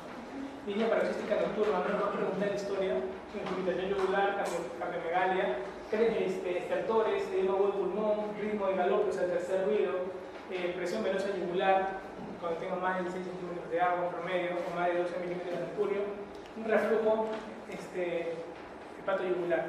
Son unos cuadros que te pueden dar una insuficiencia cardíaca, ¿no? Pero tú, ¿cuál ves más? La línea paroxística nocturna, ¿no? Entonces, eso es para recordarlo. El diagnóstico de la insuficiencia cardíaca es la ecocardiografía, ¿no? La insuficiencia cardíaca se diagnostica por ecocardiografía, no electrocardiografía. 1. 2. Para el lado laboratorial tienes que tener péptido natriurético cerebral, básicamente, y tienes que tener valores. Si tienen valores mayores de 400 es probable que sea una insuficiencia cardíaca, ¿no? Muy probable. Cuando es menos de 100 es muy improbable. Por eso que todo paciente con disnea que aparece y tiene algún antecedente. ¿Cuál es la causa más frecuente de insuficiencia cardíaca, muchachos? La más frecuente. Número 1. ¿Cuál? Isquémica. Ya, que está dentro del cuadro de las isquémicas, ¿no? Esa es primera causa. Segunda causa. Hipertensión arterial. Ya, segunda causa. Tercera causa. Las arritmias asociadas. Las arritmias asociadas que pueden presentar el paciente, sí, es una causa bastante frecuente. Entonces, sobre todo coronarios. No te olvides, sobre todo coronarios. ¿No? En el tratamiento médico de las insuficiencias cardíacas, ustedes lo único que tienen que recordar son las tres más importantes: los YECAs, los beta bloqueantes y la espironolactona, ¿no? Que están dentro del cuadro de los diuréticos activos, porque hay diuréticos que no aumentan la sobrevida, ¿no? ¿Cuál es el diurético que no aumenta la sobrevida pero sí calma los síntomas completamente? Diurético que calma los síntomas y no aumenta la sobrevida. Furosemida. Hasta que el paciente viene descompensado, doctor, no puedo ni sentarme ni echarme, duermo sentado, antes dormía con 5 almohadas, ahora duermo casi sentado, no puedo ni siquiera recostar un poquito, doctor. Así te habla el paciente de insuficiencia cardíaca. Tú le pones un diurético, te adora, pero no va a vivir más porque la furosemida no mejora la sobrevida, ¿no? Los que mejoran la sobrevida son los YECAs, son los beta bloqueantes, la espironolactona, esos mejoran la sobrevida, ¿ok? Los ARA2 igualito que los YECAs, igualito, los metes en el mismo grupo, igual sobrevida. ¿Cuál de las siguientes manifestaciones se encuentra en la insuficiencia ventricular izquierda? Si claudica el corazón izquierdo, sufre el pulmón, porque se encharca el pulmón, ¿no es cierto? Cuando sufre el corazón derecho, se encharca todo el cuerpo, ¿no es cierto? Acá te preguntan en la insuficiencia izquierda, por lo tanto, ¿cuál sería la clínica? Ortopnia. ¿Ok? Ortopnia. ¿Por qué? Por el cuadro pulmonar, pues encharca el pulmón. ¿Cuál de los siguientes fármacos reduce la mortalidad de los enfermos con insuficiencia cardíaca?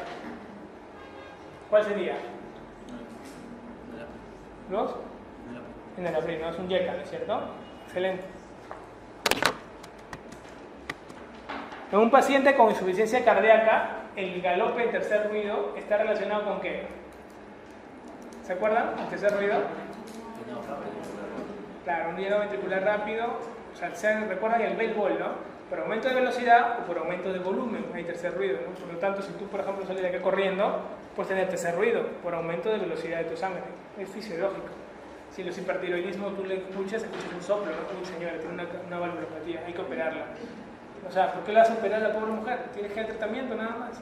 Y luego le va a calmar cuando calme el hipertiroidismo, ¿no? La causa más frecuente de insuficiencia cardíaca derecha, ¿cuál es?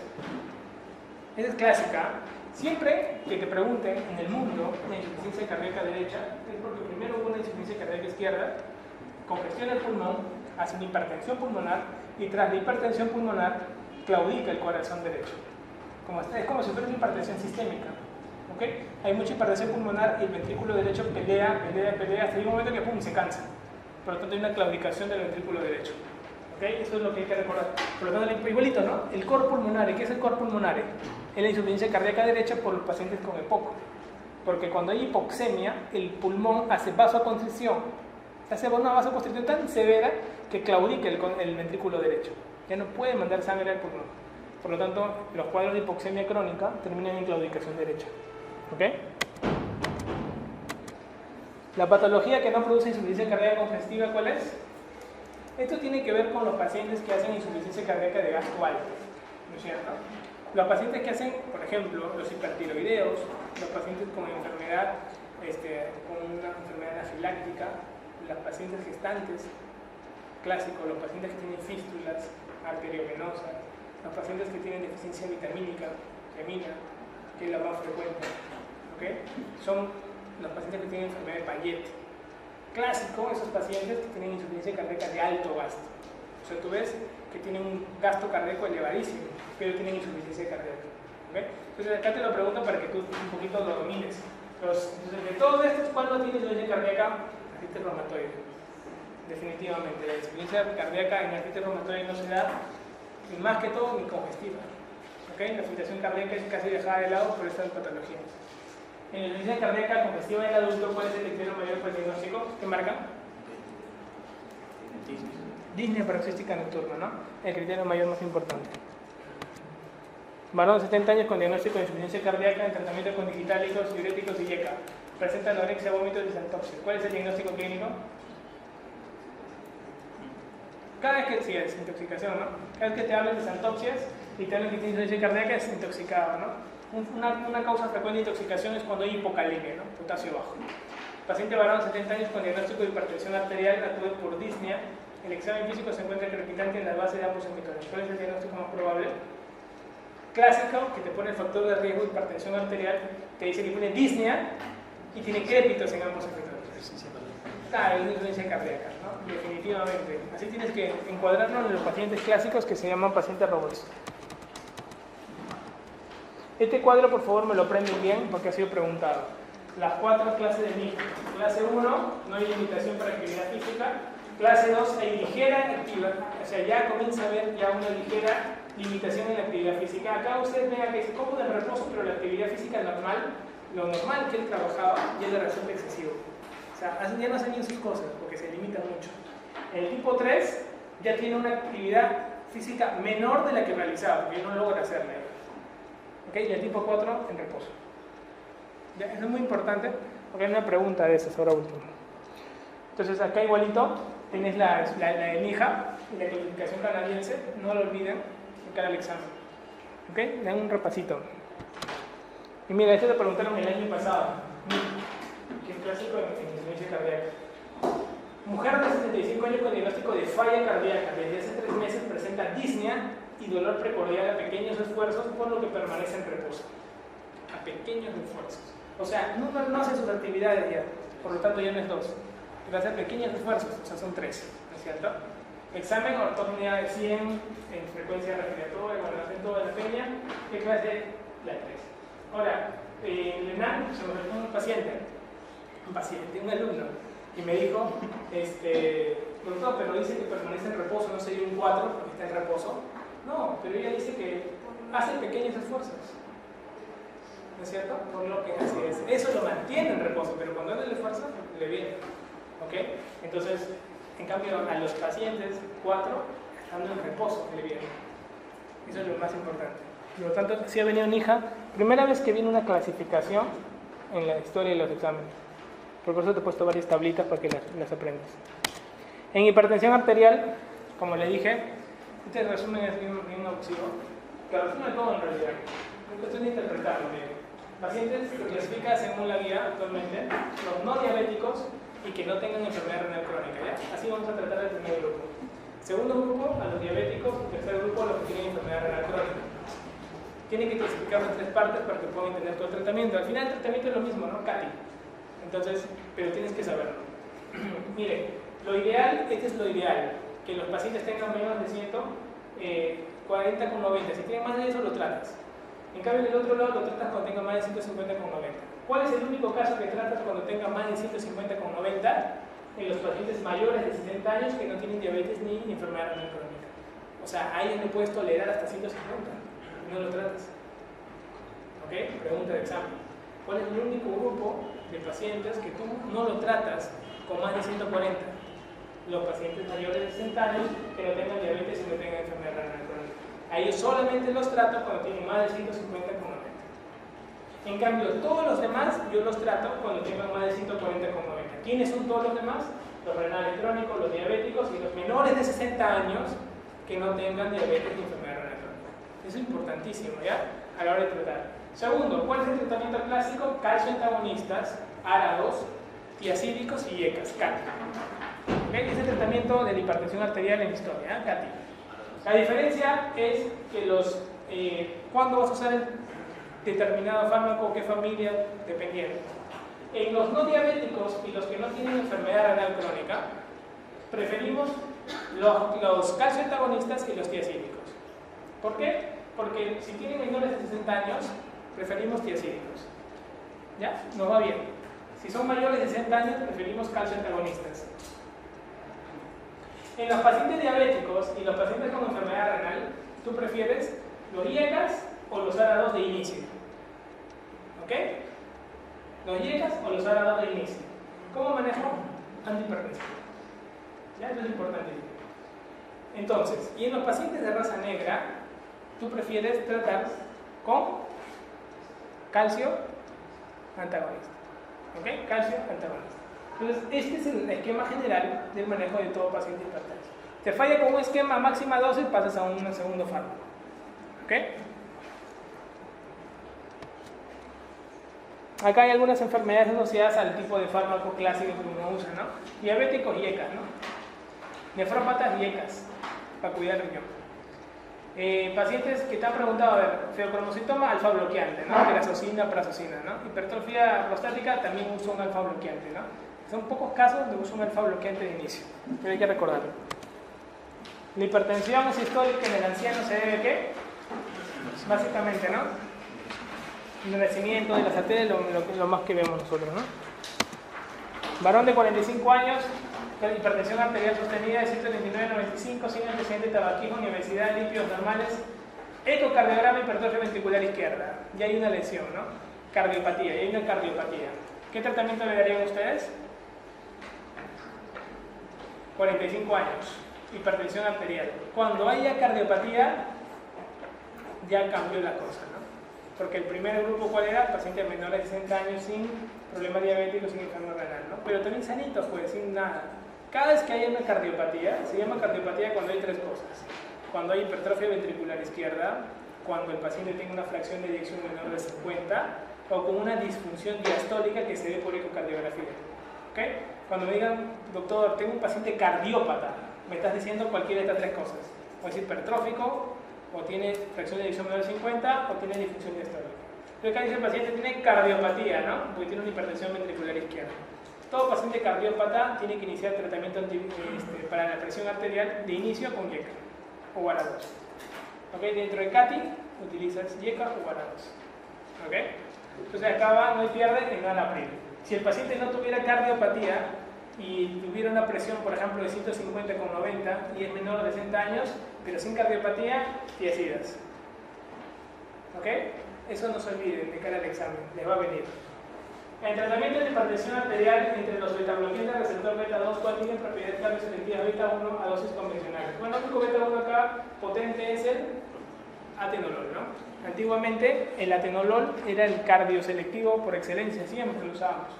¿Ok? El atenolol, el cardioselectivo. Luego ya fuimos pasando al tratamiento actual de los beta-bloqueantes que más usamos. Tenemos el bisoprolol, que usamos bastante. El segundo que más usamos y el que ha sido más investigado en el mundo es el carvedilol, ¿no? El betabloqueante más antihipertensivo de todos, el metoprolol. ¿Ok? Entonces son pequeños detalles que les va a llegar. ¿Cuál será entre los siguientes fármacos antihipertensivos de elección en un paciente con diabetes mellitus tipo 2, hipertensión arterial y proteinuria? ¿Se acuerdan? Buscan el diabético en el grupo, las vocales, ¿no? Vara2 o YECA. Buscas ahí, ya sabes cuál es. Los sertan, ¿no? ¿Cuál de los siguientes tratamientos muestra un manejo inadecuado? Bueno, acá, para ahorrar tiempo, miren este paciente. Hay una mnemotecnia que dice que no hay tías menores de 40, ¿no? No hay tías menores de 40. Quiere decir que las tiazidas no se usan cuando hay depuración menor de 40. ¿Ok? Por lo tanto, este que dice acá, insuficiencia renal severa, que dice que tiene una depuración menor de 30 en las severas, no puede estar recibiendo tiazida. Claro. Igualito, miren esta pregunta, que parecido es, ¿no? Así que con insuficiencia renal crónica avanzada, se toma hidrocloro tiazida, es así lógico. No se usan tiazidas con depuraciones menores de 40. Pregunta de examen. Varón de 65 años, esporádicamente presenta de 65 años, mayor de 60. Ojo, mayor de 60. ¿Cuándo tratas a los mayores de 60? Cuando tienen más de 150, ¿no? Ya. Dice, mira, desde hace un año controles de presión 150/80 con posterior control normal, sin evidencia en órgano blanco. Quien no recibe tratamiento farmacológico en la actualidad, ¿cuál es la conducta más adecuada? ¿Qué haría? Piensen.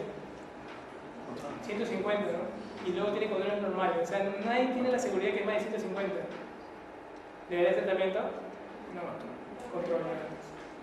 ¿Okay? La mayoría de preguntas en el examen son control. Cada vez que tú ves una de las claves de control, generalmente es la clave. Digo generalmente porque no dice que venga un control y te digo, doctor, usted me dijo que era control y no. Oye, pero la mayoría es control. Cuando tengas duda de algo, siempre vete por el control. Porque la mayoría quiere un tratamiento. Y la mayoría del preguntas no son preventivos promocionales, la mayoría son controles. ¿Ya? Paciente mujer hipertensa que acude a control se encuentra una presión 140/85, hoy un automóvil hipertensivo refiere a tener muchas preocupaciones en el trabajo. Una mujer hipertensa con 140 que no tomó hoy día nada más, ¿qué le vas a recomendar? ¿Te das cuenta? Lo mismo. Continuar con lo mismo, cambiar de estilo de vida, o sea, siempre van por hacerlo justo y necesario. ¿Okay?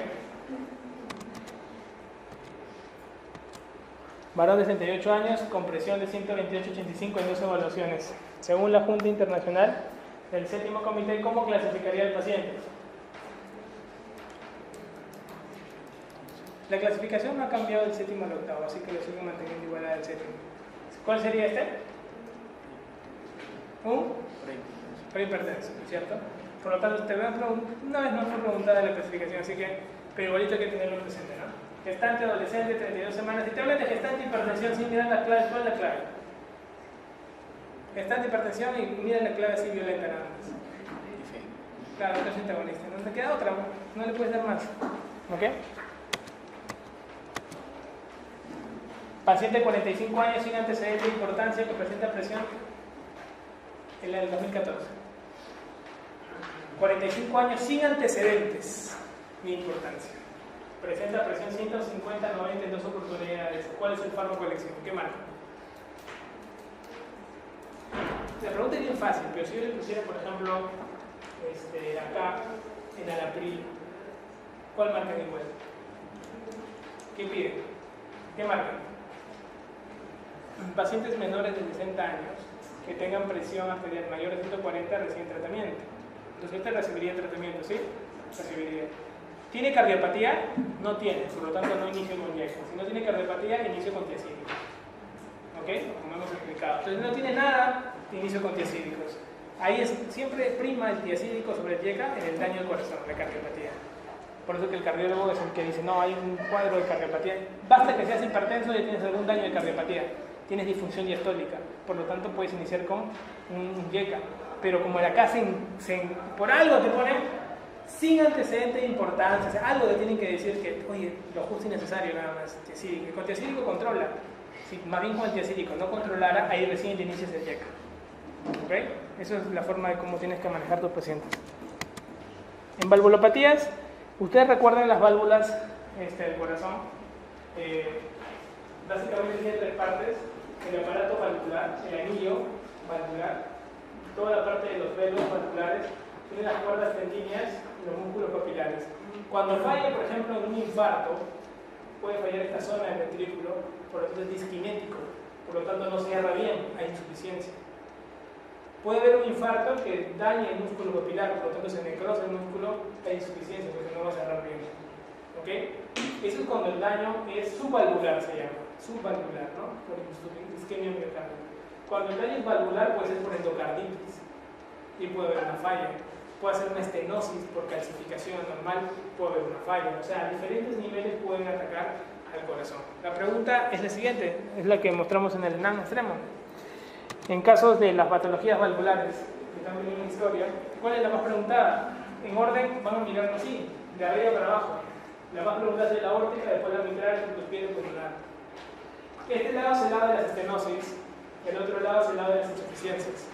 En la óptica, ¿qué es la más frecuente? La letra está tirada para acá, por lo tanto es más frecuente las estenosis. En la mitral al medio, que viene de los dos. La tricuspidia está tirada para allá, que viene más de insuficiencias. Y la pulmonar de los dos lados. Te he puesto la causa más frecuente por cada lado. Por ejemplo, en la aórtica, la causa más frecuente de estenosis es aterosclerótica. La causa más frecuente de las insuficiencias viene de dos lados, o del anillo o de los velos. Del anillo, básicamente dilatación de la raíz de aorta, que puede ser por una disección aorta si es agudo o por una enfermedad de Marfan si es crónico. En el caso de los velos, tú vas a ver que pueden afectarse los velos en menores de 70 años, puede haber insuficiencia asociada, igualito que la estenosis, a patología bicúspide. Solamente tenga 2 velos, no 3 como debe tener la aorta. Y en caso de que sean agudos también, puede haber una endocarditis. ¿Ok? Y cuando es crónico, pues que haya una fibra reumática, que haya hecho todo esto una calcificación y hay doble lesión. O sea, tras una estenosis hay una insuficiencia, que es lo más frecuente. ¿Ok? ¿Ok? La mitral, que es la segunda más preguntada, su causa más frecuente de estenosis es reumática. La pregunta es la que más le van a preguntar. Si hay una válvula que yo te preguntaría, ¿cuál de todas las válvulas le afecta más la fiebre reumática? Es la mitral. Definitivamente la mitral. ¿Ok? Es lo que tienes que tener de cuenta de cara al examen. En cambio, como causa sistémica de insuficiencia, pues la causa isquémica es la más frecuente. En la tricuspidia, también la reumática como estenosis, dilatación del anillo por ventrículo, una insuficiencia ventricular derecha. Por ejemplo, cuando a ti te ocurre una insuficiencia cardíaca del lado izquierdo, por ejemplo, no contrae bien, el paciente ¿qué hace? Hace una hipertensión pulmonar, ¿no? Congestión pulmonar retrógrada. Y esa congestión retrógrada, ¿qué termina siendo? Una hipertensión pulmonar. ¿Y la hipertensión pulmonar qué hace? Insuficiencia cardíaca. Y la insuficiencia cardíaca hace que se dilate el ventrículo derecho. Y cuando se dilate el ventrículo derecho, ¿qué ocurre con las valvas? Hacen insuficiencia, que es lo más frecuente que tenemos nosotros. Lo más frecuente de insuficiencia de tricuspidia es que haya dilatación del anillo por una secundaria o una dilatación del ventrículo derecho. ¿Okay? Cuando hay pulmonar, cuando hay estenosis, lo más frecuentes congénitas y las insuficiencias por hipertensión pulmonar también. ¿Okay? O sea, eso sorpréndenselo bien, no duden de esos temas que hemos mencionado. Y tiene una pregunta: mujer de 32 años refiere haber presentado un episodio de fiebre reumática durante su niñez. Presenta disnea con los esfuerzos asociados con hemoptisis en algunas ocasiones. Al examen se apunta un chasquido de apertura. Cuando te hablan de chasquido de apertura, ¿qué te están diciendo? ¿Cuál es la patología? Solo una válvula te habla de chasquido de apertura. ¿Cuál sería? Bueno, los vampiros. ¿Cuál? O sea, no pueden fallar, ¿ah? ¿Sí? ¿Cuál? Chasquido de apertura. O sea, el que me diga, doctor, si usted sabe que chasquido de apertura es igual a esto en las preguntas, es por tendencia. O sea, nadie más te va a hablar de chasquido de apertura. ¿Qué más quería hablar? Chasquido de apertura. ¿Qué patología de todas? Muy bien. ¿Y eso qué lo hace? ¿Y qué cuál de las dos? ¿Qué no les interesa? ¿Quién se lo quiere? Si hay una estenosis de la válvula mitral, la aurícula izquierda que ocurre, ¿no es cierto? La estenosis mitral. La estenosis mitral es frecuente en nuestro medio, muchachos. Y en nuestro medio más operamos patología mitral por estenosis, y en el mundo más se opera por insuficiencia. Que en el Perú bastante fiebre reumática habrá habido pues de 30, 40 años, ¿no? Porque los problemas vienen ahora, ¿no? De hace 30, 40 años fiebre reumática, ahorita estamos viviendo esa época. En cambio, los pacientes, los países pues, europeos o americanos combatieron bien la patología, y ellos ahorita lo que sufren es insuficiencias mitrales. De repente cada 30, 40 años nosotros recién veremos más cantidad de casos de insuficiencia mitral, pero por ahora todos son estenosis mitrales. ¿Ok? Cuando una estenosis mitral, ¿qué es lo que termina haciendo? De todo, aumenta el diámetro de la aurícula izquierda. ¿Ok? Eso no lo olviden. Paciente de 40 años con disnea progresiva de esfuerzo hasta disnea de decúbito, pulso con arritmia completa, frecuencia cardíaca 166, soplo diastólico de totalidad grave en área mitral, críticos en ambas bases pulmonares. ¿Cuál es el diagnóstico más frecuente? ¿Qué marcarían de todo esto? Arritmia completa es, y soplo diastólico, y crépito en ambas bases pulmonares. ¿Qué marcaría? Número 1 habla de arritmia. Entonces tú tienes que decir cuál es la arritmia que más se asocia a patología valvular. Número 1. Soplo y arritmia. ¿Quién es el soplo y quién es la arritmia que paran juntitas, así como hermanitas? ¿Quién? La patología mitral, cuando dilata la aurícula izquierda, pues crea fibrilación auricular. Por lo tanto, una de las causas frecuentes de fibrilación auricular es estenosis mitral. Por lo tanto, siempre piensen en estenosis mitral y fibrilación auricular. En el caso de acá dice, ¿no? Arritmia completa y un soplo. Y todavía dice soplo de tonalidad grave en área mitral. O sea, te está diciendo qué cosa? Una estenosis mitral, sin mayor dato. O sea, en arritmias y patología valvular, no te olvides esa asociación. Cuando te hablen de aorta, tú nada más tienes que dudar en estos dos muchachos, miren. O sea, si te preguntan insuficiencia aórtica, o sea, es bien clásica que te pregunten el Austin Flint. O sea, no soplo de Austin Flint, insuficiencia aórtica. Después no te van a preguntar nunca más insuficiencia aórtica. Si te preguntan coartación aórtica, tienen que hablarte de diferencial de pulsos. Si no hay pulsos en la aorta, no olvido la coartación de aorta. Estenosis mitral tienen que hablarte de arritmias, tienen que hablarte de crecimiento aurícula, tonalidad grave del soplo, bacán. Insuficiencia mitral tienen que hablarte que había un episodio previo de un infarto, cualquier cosa, y que el soplo es sistólico, no es un soplo diastólico. El soplo de la insuficiencia mitral es sistólico, es insuficiencia clásica. En la estenosis aórtica, que es la segunda valvulopatía más preguntada, el soplo va al cuello. O sea, si no te ponen en ningún lugar soplo sistólico que va al cuello, no pienses pues en aórtica, estenosis aórtica. ¿Okay? Es bien clave son esas preguntas. No hay mucho que matarse ahí con el tema. Es considerada la principal causa de estenosis mitral. ¿Cuál es? ¿No es cierto? ¿Cuál es la siguiente no es considerada causa de hemoptisis? ¿Cuál de todas no es considerada causa de hemoptisis? ¿Cuál es? Aórtica, pero no tiene nada que ver, ¿no? Todas las demás tienen alguna asociación. ¿Ok? Si la mitral se cierra, congestión pulmonar, hemoptisis. Todas las demás son pulmonares, así que todas pueden hemoptizar. Paciente varón de 60 años con hipertrofia ventricular izquierda de examen, pulso tardus, crépito carotídeo. Hasta ahí nomás ya te dijo todo. ¿Qué cosa es? Una estenosis aórtica. Varón de 30 años de edad, presenta disnea, mediano esfuerzo al examen, presión 170, ocultación, primer ruido acentuado, segundo ruido acentuado, foco pulmonar, chasquido de apertura durante expiración, retumbo diastólico. Ya lo dije. ¿Qué cosa es? Estenosis. Te das cuenta que hay palabras que no te tienes que olvidar de cara al examen, esa es la idea. Varón de 60 años que ingresa al hospital de forma súbita, ortopnia, palpitaciones, gran incurgitación yugular, la ocultación, ritmo de galope, presencia de tercer y cuarto ruido, soplo sistólico en foco mitral. ¿Cuál es su prescripción diagnóstica? ¿Cuál sería? ¿Por qué causa? En el paciente es una insuficiencia mitral, está bien, pero mira lo que dice, en forma súbita. ¿Te acuerdas cuando hablamos de causa de insuficiencia mitral dijimos isquémicas? Pues tuvo un infarto y ese infarto dañó una parte del ventrículo o alteró los músculos papilares y ha quedado insuficiente esa válvula. Por lo tanto, eso no te tienes que olvidar. ¿Ok? Es bien frecuente. Y esto viene el año pasado. Causa más frecuente de insuficiencia tricúspide. ¿Cuál será? ¿Lo vimos, no? Tricúspide. Dilatación del ventrículo y todo el tema, ¿no? Dilatación del ventrículo derecho. Secundariamente, ¿qué? Pues una congestión retrógrada por una hipertensión pulmonar que era secundaria, una patología de insuficiencia del ventrículo izquierdo, ¿no? Y al final lo dilataba el derecho.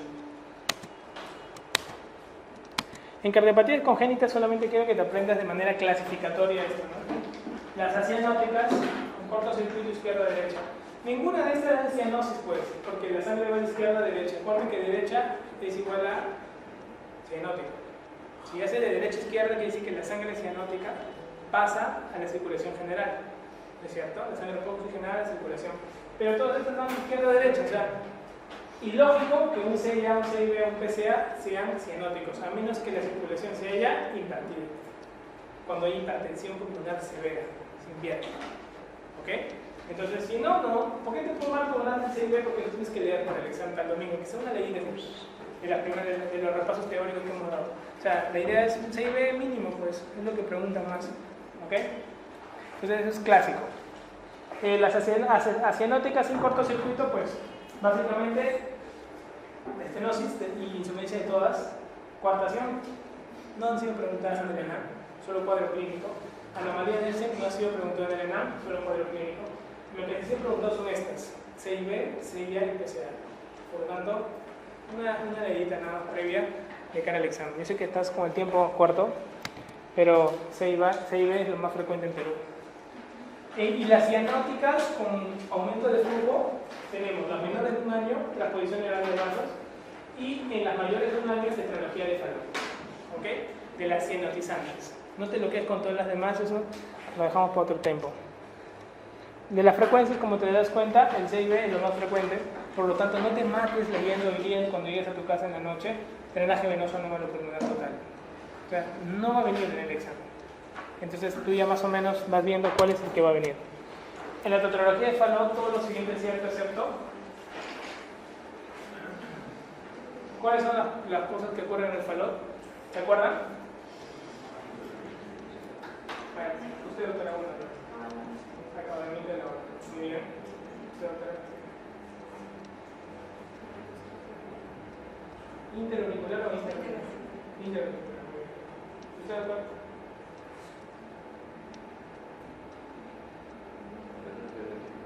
Hipertrofia ventricular derecha. Doctorita. ¿Te queda uno? Ya comieron la tele. Justamente el falón, ¿no? ¿Se acuerdan? El falón ocurre que hay una estenosis pulmonar, ¿no? Subvalvular, y justamente como está cerrado, ¿no? La sangre no va con fuerza del pulmón, entonces el paciente roba sangre por el CIB y se va al otro lado, ¿no? Entonces se pone más cianotizante, ¿no? Entonces en el paciente falón, ¿qué es lo que ocurre? Ocurre que hay esto, ¿no? Acá hay un CIB, acá está un poco cerrada la pulmonar, por lo tanto como está un poco cerrada, la sangre va así. Acá sale la aorta. Si hay vasodilatación aórtica, quiere decir que el flujo roba con más ganas. Cuando el niño llora, se vasodilata y se vuelve azul. Entonces, ¿qué tengo que hacer para que no robe flujo por el CIB? Tengo que hacerle que haya mayor resistencia, o sea, como una vasoconstricción. Por eso que esos chibolos, cuando crecen, ¿qué hacen? Se ponen de cuclillas. Al ponerse de cuclillas, aumentan la resistencia vascular sistémica. Y al aumentar la resistencia vascular sistémica ya no roba, y por lo tanto no le quita al CIB tanta sangre y no se vuelven tan azules. ¿Ok? Y los fármacos que le das pues, son fármacos vasoconstrictores, justamente, para evitar que ocurra esto. ¿Ok? Entonces acá dice asocia CIA, no asocia CIA, ¿no? Todas las demás sí son, ¿cierto? El defecto cardíaco congénito más frecuente en el Perú, ¿cuál es? CIB, ¿no? Un joven de 18 años acude a nuestra consulta por cifras elevadas de la presión arterial. Está sintomático desde el punto de vista cardiovascular. En la exploración física destaca un clic de eyección en mesocardio y foco órtico, sin soplo ni una marcada disminución de la amplitud del pulso en extremidades inferiores. ¿Cuál de los siguientes diagnósticos es más probable? ¿Qué marcaría?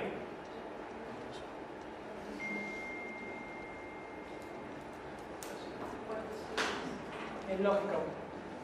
Todo lo que tú quieras es florazo, pero cuando te hablen de pulso en ambos lados, sé que eso no hay pierde en coartación. ¿Ok? Respecto a la comunicación interventricular, ¿puede ser cierto o es cierto? ¿Cuál es? ¿Es un cortocircuito de izquierda a derecha cianótico? Cianótico. Mira, de ahí perdió el. Niño de 2 años evaluado por presentar cianosis al llanto. Hasta ese momento ya cianosis al llanto, ya te dijo el diagnóstico, ¿no? Corazón de tamaño normal, elevación de la puti con cavidad de región de arteria pulmonar. ¿Cuál es la sospecha? ¿Cuál será? Te lo puse, ¿no? Tetralogía fue el otro, ¿cierto? Y te das cuenta, nosotros en el Perú tenemos que dominar 5 cardiopatías, ¿no? El CIB, de lejos, el CIA, el ductus, la tetralogía de Fallot y la transposición de grandes, que son los 5 que más te van a preguntar toda tu vida. ¿Ok? ¿Cuál de las siguientes cardiopatías congénitas no es cianótica? En nada del año pasado. No es cianótica.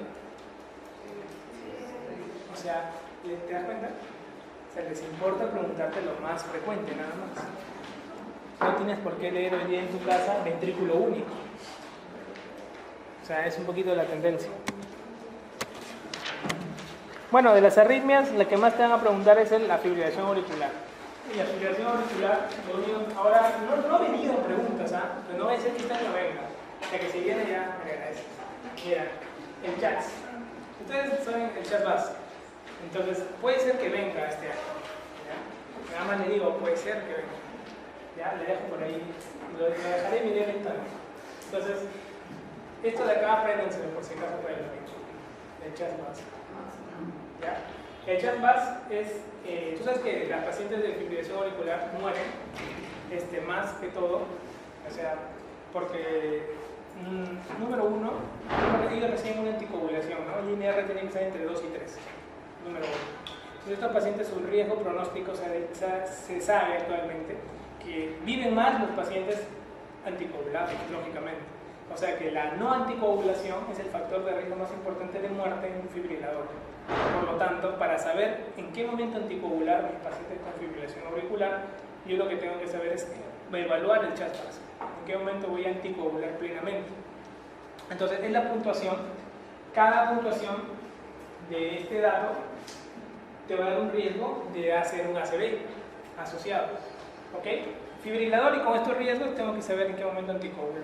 Por lo tanto, cada uno tiene una puntuación y cada uno es la abreviatura en inglés de estas variables. Entonces, por eso quiero que lo aprendas. ¿Ok?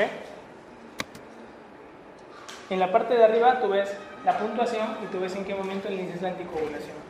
Se inicia con mayor o igual a 2. Te pueden poner un caso clínico y te ponen varias variables. Entonces, anticoagulación mayor o igual a 2. Apréndanse esa clasificación. Esta no se la voy a dejar porque si no han preguntado CHA2-VAS, ¿para qué le van a preguntar el Hasbleed? El Hasbleed es cuando ya te pasaste de la mano de anticoagular al paciente y te puede morir por sangrado porque está muy anticoagulado. Entonces ahí hay una puntuación que es el Hasbleed. ¿Ok? Entonces, solamente como cultura general que existe otra, que es para cuando te pasa de la anticoagulación. La acción de la lidocaína como antiarrítmico consiste en qué, muchachos? ¿Recuerdan los antiarrítmicos? ¿Cuántos tipos de antiarrítmicos tenemos? Tenemos los de clase 1A, que son la lidocaína, perdón, la lidocaína, que antes estaban con la lidocaína, y los propofenona, ¿no? Entonces, el 1B, ahí está la lidocaína, ¿no? La fenitoína. Del 1C, nosotros podemos tener ahí un gran grupo de fármacos, pero representados por la procainamida. Del grupo 2, porque en el 1 nomás hay 1A, 1B, 1C, de frente falta del grupo 2, están los beta bloqueantes, todos los beta bloqueantes. Del grupo 3 está la amiodarona, que es la amiga de todos, ¿no? La arritmia, el fármaco antiarrítmico que más usamos, la amiodarona. Y del grupo 4 están los calcio antagonistas como el verapamilo y el diltiazem, que están en el grupo 4. Entonces, lo que hacen los del grupo 1, alteran justamente la fase 0 del potencial de acción, o sea, los receptores de sodio, y de tal manera que alteran el automatismo fisiológico, ¿no? Por eso se dice que los pacientes que tienen un infarto, la arritmia que más asocia a infarto, después que está un infarto, pues son los potenciales. Algunos antiguamente le decían postpotenciales, o básicamente actualmente llamados extrasístoles ventriculares, ¿no? Las extrasístoles ventriculares, pues una forma de aparecer era de que cuando aparecen muchas extrasístoles ventriculares, que es un infarto, puede condicionarte a reinfartos. Entonces, como tratamiento de extrasístoles ventriculares en el camino de un infarto, le colocas silocaína. Y la silocaína lo que hace es disminuir el automatismo del corazón, haciendo de que ya no se creen más arritmias. ¿Okay? Pero ha demostrado no mejorar la sobrevida igual, pero disminuye el automatismo. Por eso que te lo preguntaron. Entonces, la acción de la silocaína es reducir la automaticidad normal, básicamente. Paciente mujer de 20 años de edad acude a emergencia por palpitación intensa de inicio brusco regular con duración de pocos segundos, tiene antecedente de un episodio. ¿Cuál es? Mujer joven con una taquiarritmia así de golpe, una taquicardia paroxística supraventricular. ¿Cuál es el manejo inicial de estos pacientes? Pues número 1, le pones el EKG al monitor y luego pones maniobras vagales. Las maniobras vagales son el primer tratamiento. No mejora con el tratamiento, pues le das el tratamiento farmacológico con adenosina, pregunta de examen. ¿Okay? En el varón, una característica parecida a esa arritmia es el síndrome de Wolff-Parkinson-White. ¿Okay? Igualito, maniobras vagales, no pasa las maniobras vagales, le das un tratamiento, en este caso, adenosina también. En algunos casos pueden usar hasta verapamilo, pero cuando una arritmia no sabes lo que es, verapamilo no le des. Esa es la frase que tienes que llevar, ¿ya? El paciente que tiene, por ejemplo, un problema de alteración hemodinámica o está inestable, sea cual sea la arritmia, pregunta de examen, eso míralo, mira la presión, mira todo. Si el paciente está inestable hemodinámicamente y tiene una arritmia, que no sabes cuál es, pero ahí te han puesto, tiene una arritmia compleja, te pueden poner, el tratamiento es cardioversión eléctrica. Cualquier arritmia con alteración hemodinámica, el tratamiento es cardioversión eléctrica. ¿Ya? Eso no lo olviden. ¿Cuál es la causa más común de embolia de origen cardíaco? Ahí está fácil, ¿eh? Hemos hablado de eso. ¿Cuál? Claro, fibrilación auricular de lejos, pues. Secundaria puede ser una estenosis mitral, ¿no? Paciente varón de 50 años acude en emergencia porque siente que su ritmo cardíaco no es normal. se realiza un electrocardiograma en su diagnóstico del bloqueo de Beckenbach. ¿No? La única arritmia con nombre propio que te van a preguntar es nombre de una arritmia que tiene un bloqueo. Los bloqueos son de 3 tipos. Tipo 1, básicamente el PR está un poco largo, y en el tipo 2 tenemos el tipo 1 y el tipo 2, dentro del tipo 2. ¿No? El tipo 1 del bloqueo de segundo grado es el de Beckenbach, justamente que hay un alargamiento progresivo del PR hasta que hay una onda P que no conduce. Y en el tipo 2 tenemos nada más PR son la misma hasta que hay una P que no conduce. ¿No? En este caso te preguntan el Beckenbach. Beckenbach es el bloqueo tipo 1 de un bloqueo de segundo grado, AB, ¿no? Entonces, eso te lo pueden preguntar siempre. ¿Cuándo uso un marcapaso?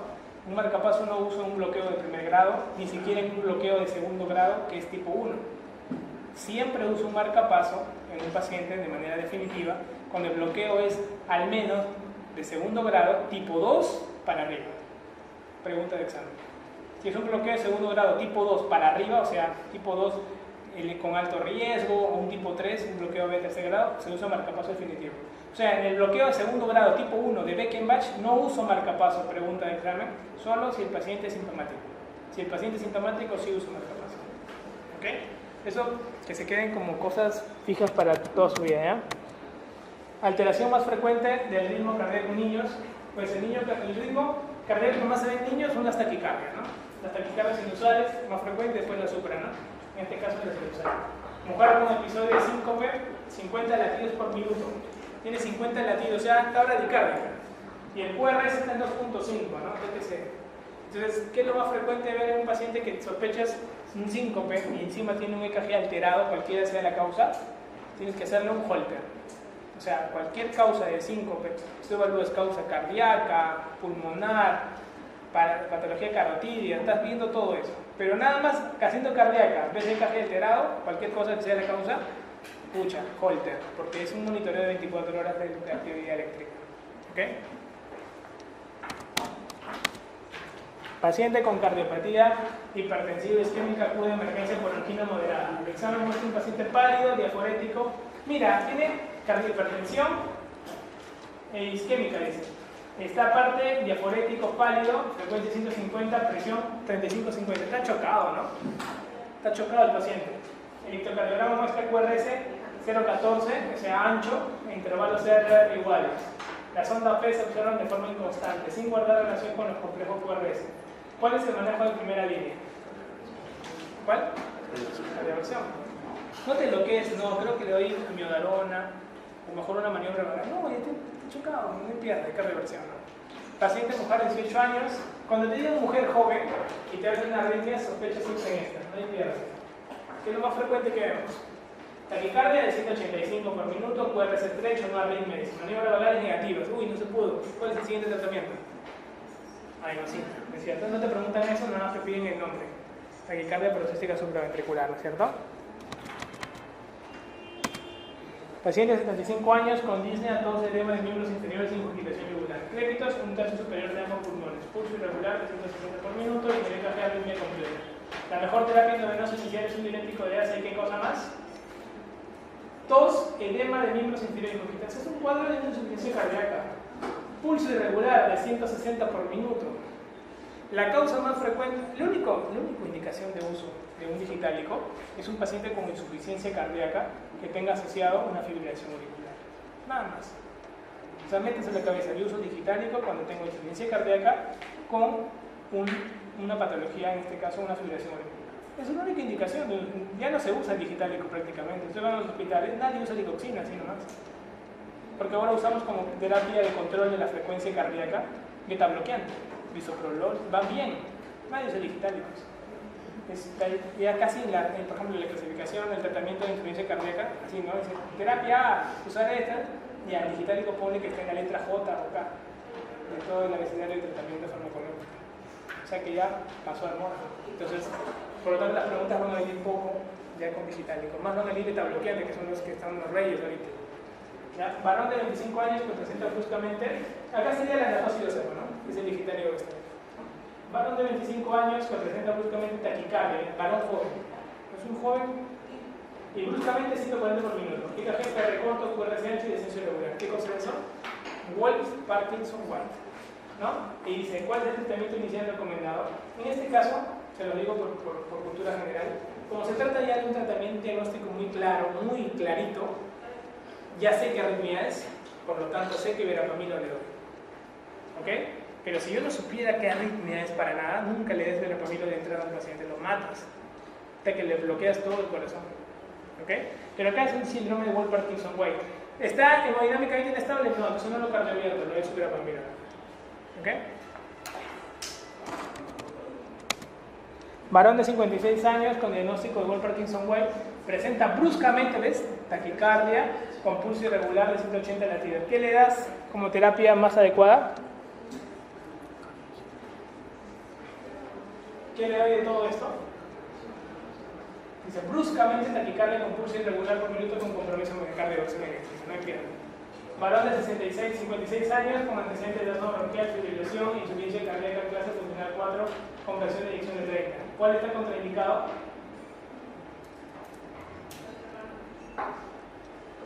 2013 asma bronquiales. Beta bloqueante busca, ¿no? Ah, mira, propanolol dice tú, loco. Te das cuenta, no hay mucho que pensar. Varón de 55 años con antecedente de infarto de miocardio que afectó el tabique interventricular. Actualmente se encuentra sintomático y en 3 controles posteriores de constata fibrilación. En esta arritmia, ¿cuál de las siguientes alternativas no corresponde? Fácil. ¿Cuál no corresponde a una arritmia de fibrilación auricular? La onda P, ¿cierto? No puede. Mujer de 68 años, diabética hipertensa, acude por palpitaciones desde hace 6 meses. En el EKG se observa frecuencia cardíaca 178 por minuto, ritmo irregular y ausencia de onda P. ¿Qué indicaría?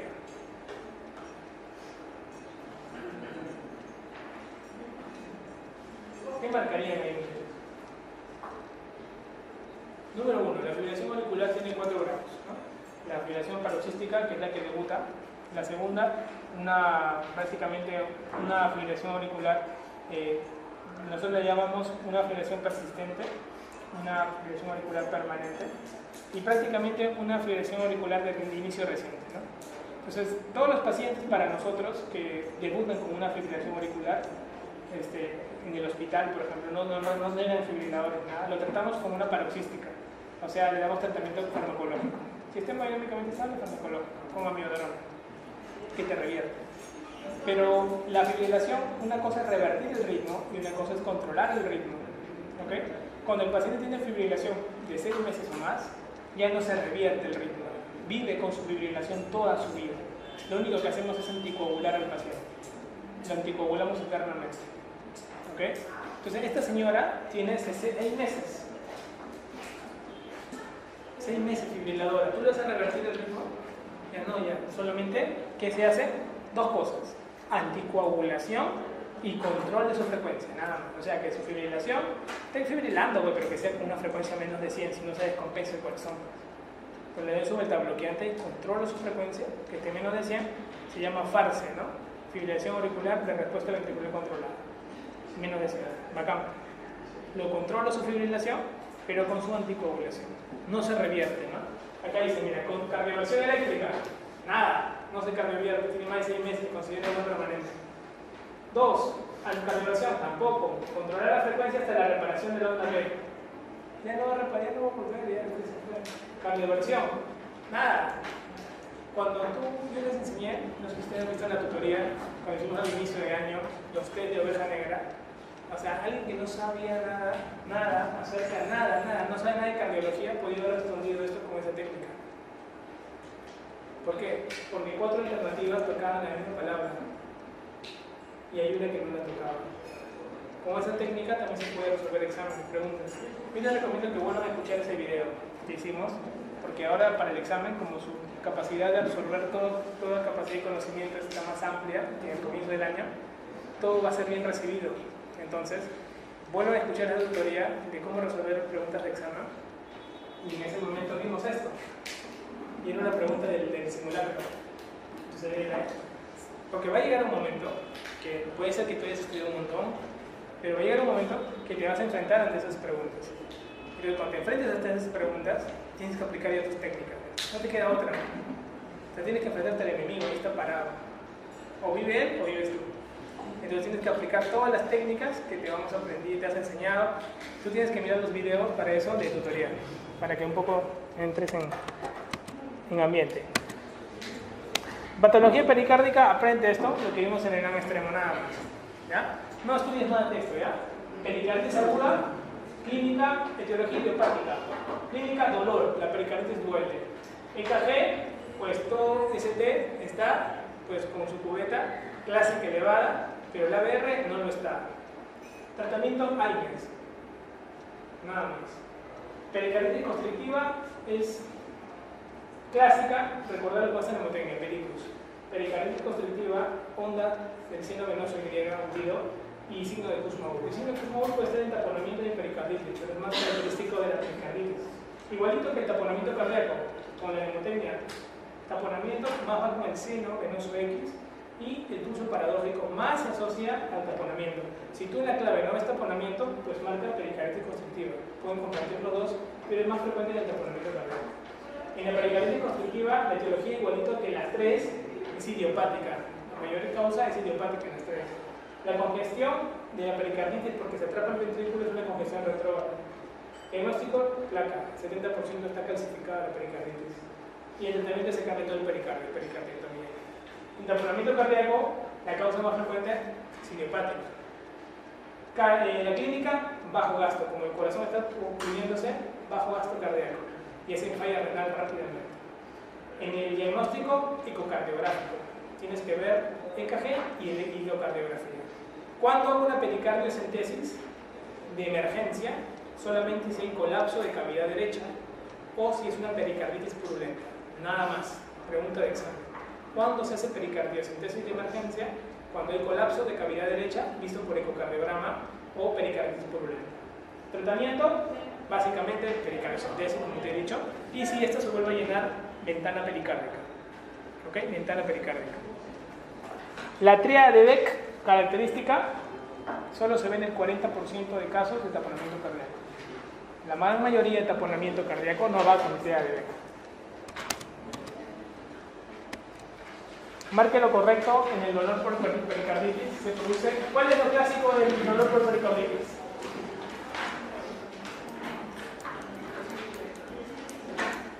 Miren lo que dice, marque lo incorrecto. Mejora con el decúbito y se incrementa al sentarse. Mejora cuando el paciente hace esto, ¿no? No cuando se echa. Justamente todo el líquido pericárdico lo tira para adelante, ¿no? Posición maometana, ¿no? ¿Qué le dice?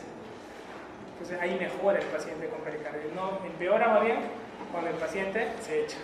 Clásico, el paciente que tiene un tratamiento, un taponamiento asociado por pericarditis. Pero en la pericarditis sola es una posición, porque una vez entre y un paciente de verdad, tienen que verlo clínicamente. El paciente se echa lo más que se pueda y dice, doctor, en esta posición me pasa, solito con esa posición. Entonces de esta manera que al hacer esto, pues la bolsa pericárdica hace esto, yendo raspa ya. Por lo tanto no duele, porque cuando está inflamado duele. Y por eso que la pericarditis se queja de dolor, así como el taponamiento se queja de disnea y de todo el cuadro congestivo. El taponamiento cardíaco agudo se presenta en la tríada de B constituida por, bueno, te preguntan tríada de B. Clásico de la tríada de B, ¿cuál es? Incurgitación yugular, disminución de la hipotensión y, bueno, ruidos apagados, ¿no? Ahí dice corazón pequeño y quieto, pero son ruidos apagados, ¿no? La tríada de Beck. La presencia de sangre en el derrame pericardio puede deberse a ¿qué? Todas, ¿no? Uremia, cáncer, pericarditis, tuberculosis en el Perú, bien frecuente pericarditis, tuberculosis. En la pericarditis se puede encontrar, ¿qué cosa? De todo.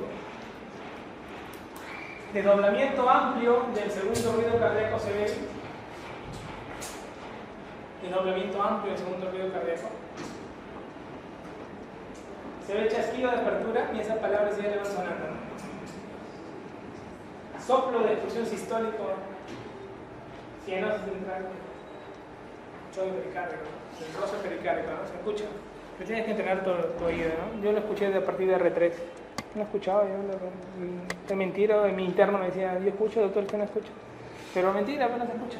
Tienes que entrenar tu oído, después ya lo escuchas. Es muy fino el roce pericárdico.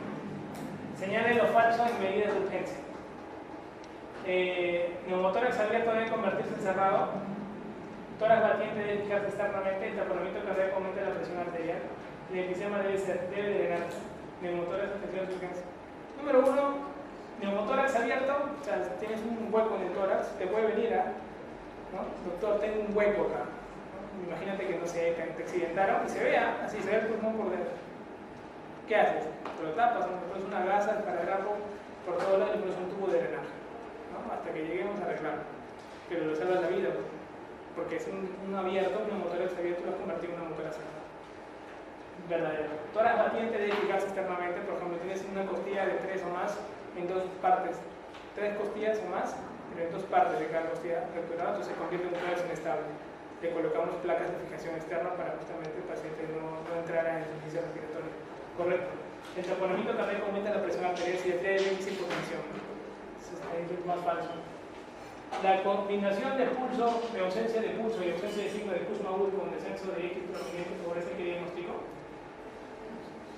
Ausencia de signo de pulso con descenso de X prominente, ¿quién es? Taponamiento cardíaco, ¿no? Entonces dicen, no hay signo común, pero hay taponamiento cardíaco. Son pequeños detalles que pueden caer, ¿eh? ¿Cuál de las siguientes características corresponde a la pericarditis constrictiva? ¿Cuál de todas? ¿Cuál de todas?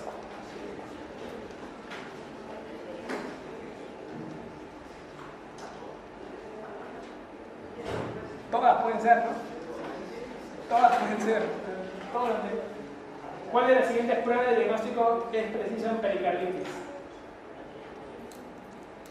¿Qué marcarían ahí? ¿Qué marcan? Pericarditis es electrocardiograma. Cuando la pericarditis se complica y ya comienza a hacer taponamiento cardíaco porque ha estado secretando mucho líquido, ahí recién la ecocardiografía marca la norma. Sin taponamiento, la ecocardiografía marca la norma. En cambio, una pericarditis simple, solamente por inflamación, se puede ver por electrocardiografía. ¿Okay? Entonces, acá ¿quién marca la posta? Pues EKG. ¿El pulso paradójico dónde se produce? Tú dices, oye, paradójico no está taponamiento, pero no está, pues, pero ¿quién está ahí? ¿Cuál sería? Pericarditis constrictiva, ¿no? El taponamiento cardíaco traumático se produce cuando el hemopericardio acumula ¿cuánto? Normalmente, pues líquido pericárdico de manera aguda, con 200 mililitros puede hacer taponamiento cardíaco, con 200 mililitros, de manera aguda. ¿No? Entonces, de ahí te acercas, lo que más cerca de los 200 es 250. ¿Ya? En pacientes yo lo máximo que vi en un paciente con pericarditis fue que tenía 4 litros, el líquido pericárdico, era 4 litros, gigantesco, una pericarditis urémica. ¿Okay? Cuando en el ecocardiograma más de 2 centímetros de espacio entre el ventrículo y el pericardio, eso es severo. ¿Okay? Entonces, tú miras, oye, es severo. El paciente tenía 4 litros en el pericardio. Una pericarditis urémica. Le hicimos una ventana pericárdica, ¿no? Un hueco en el pericardio para comunicar con la pleura para que pues, moje y se absorba por la pleura. Se cae taponamiento de 250. Paciente de 48 años con tiempo de enfermedad de un mes presenta disnea, ortopnea y pulso paradojal. ¿Cuál es el diagnóstico probable? ¿Cuál será? Pulso paradojal. La palabra pulso paradojal es clásico de algo. ¿Del? Taponamiento cardíaco. Entonces tienes que recordarlo siempre, la palabra paradojal. Se asocia mucho en las preguntas al taponamiento cardíaco. Paciente con incubación yugular, ausencia de ruidos cardíacos y malestar general. ¿Cuál es el diagnóstico más probable? ¿Cuál será? Cuando te ponen ausencia de ruidos y ruidos apagados, incubación yugular. Falta que te pongan hipotensión nomás. ¿Cuál es? Taponamiento cardíaco. Bien. Más que todo por el tiempo, el doctor de la Jara tiene que matarla. Ahí ustedes tienen sus preguntas de nefrología. Por tendencia, básicamente, en los últimos 2 años, en nefrología ha bajado la cantidad de preguntas, de 1 a 2 por año, por eso que no le hemos dado de repente en la fase 3 mucha importancia, pero las tienen ahí. Y las claves básicamente van a ser colgadas porque es un repaso Y el año pasado prácticamente vino una sola pregunta de nefrología. Así que, y fue de insuficiencia renal aguda prerrenal. O sea que era fácil. ¿Ya? Por otro lado, la clase, como no es colgada, va a estar marcada con las claves para que puedan guiarse y puedan desarrollar la clase.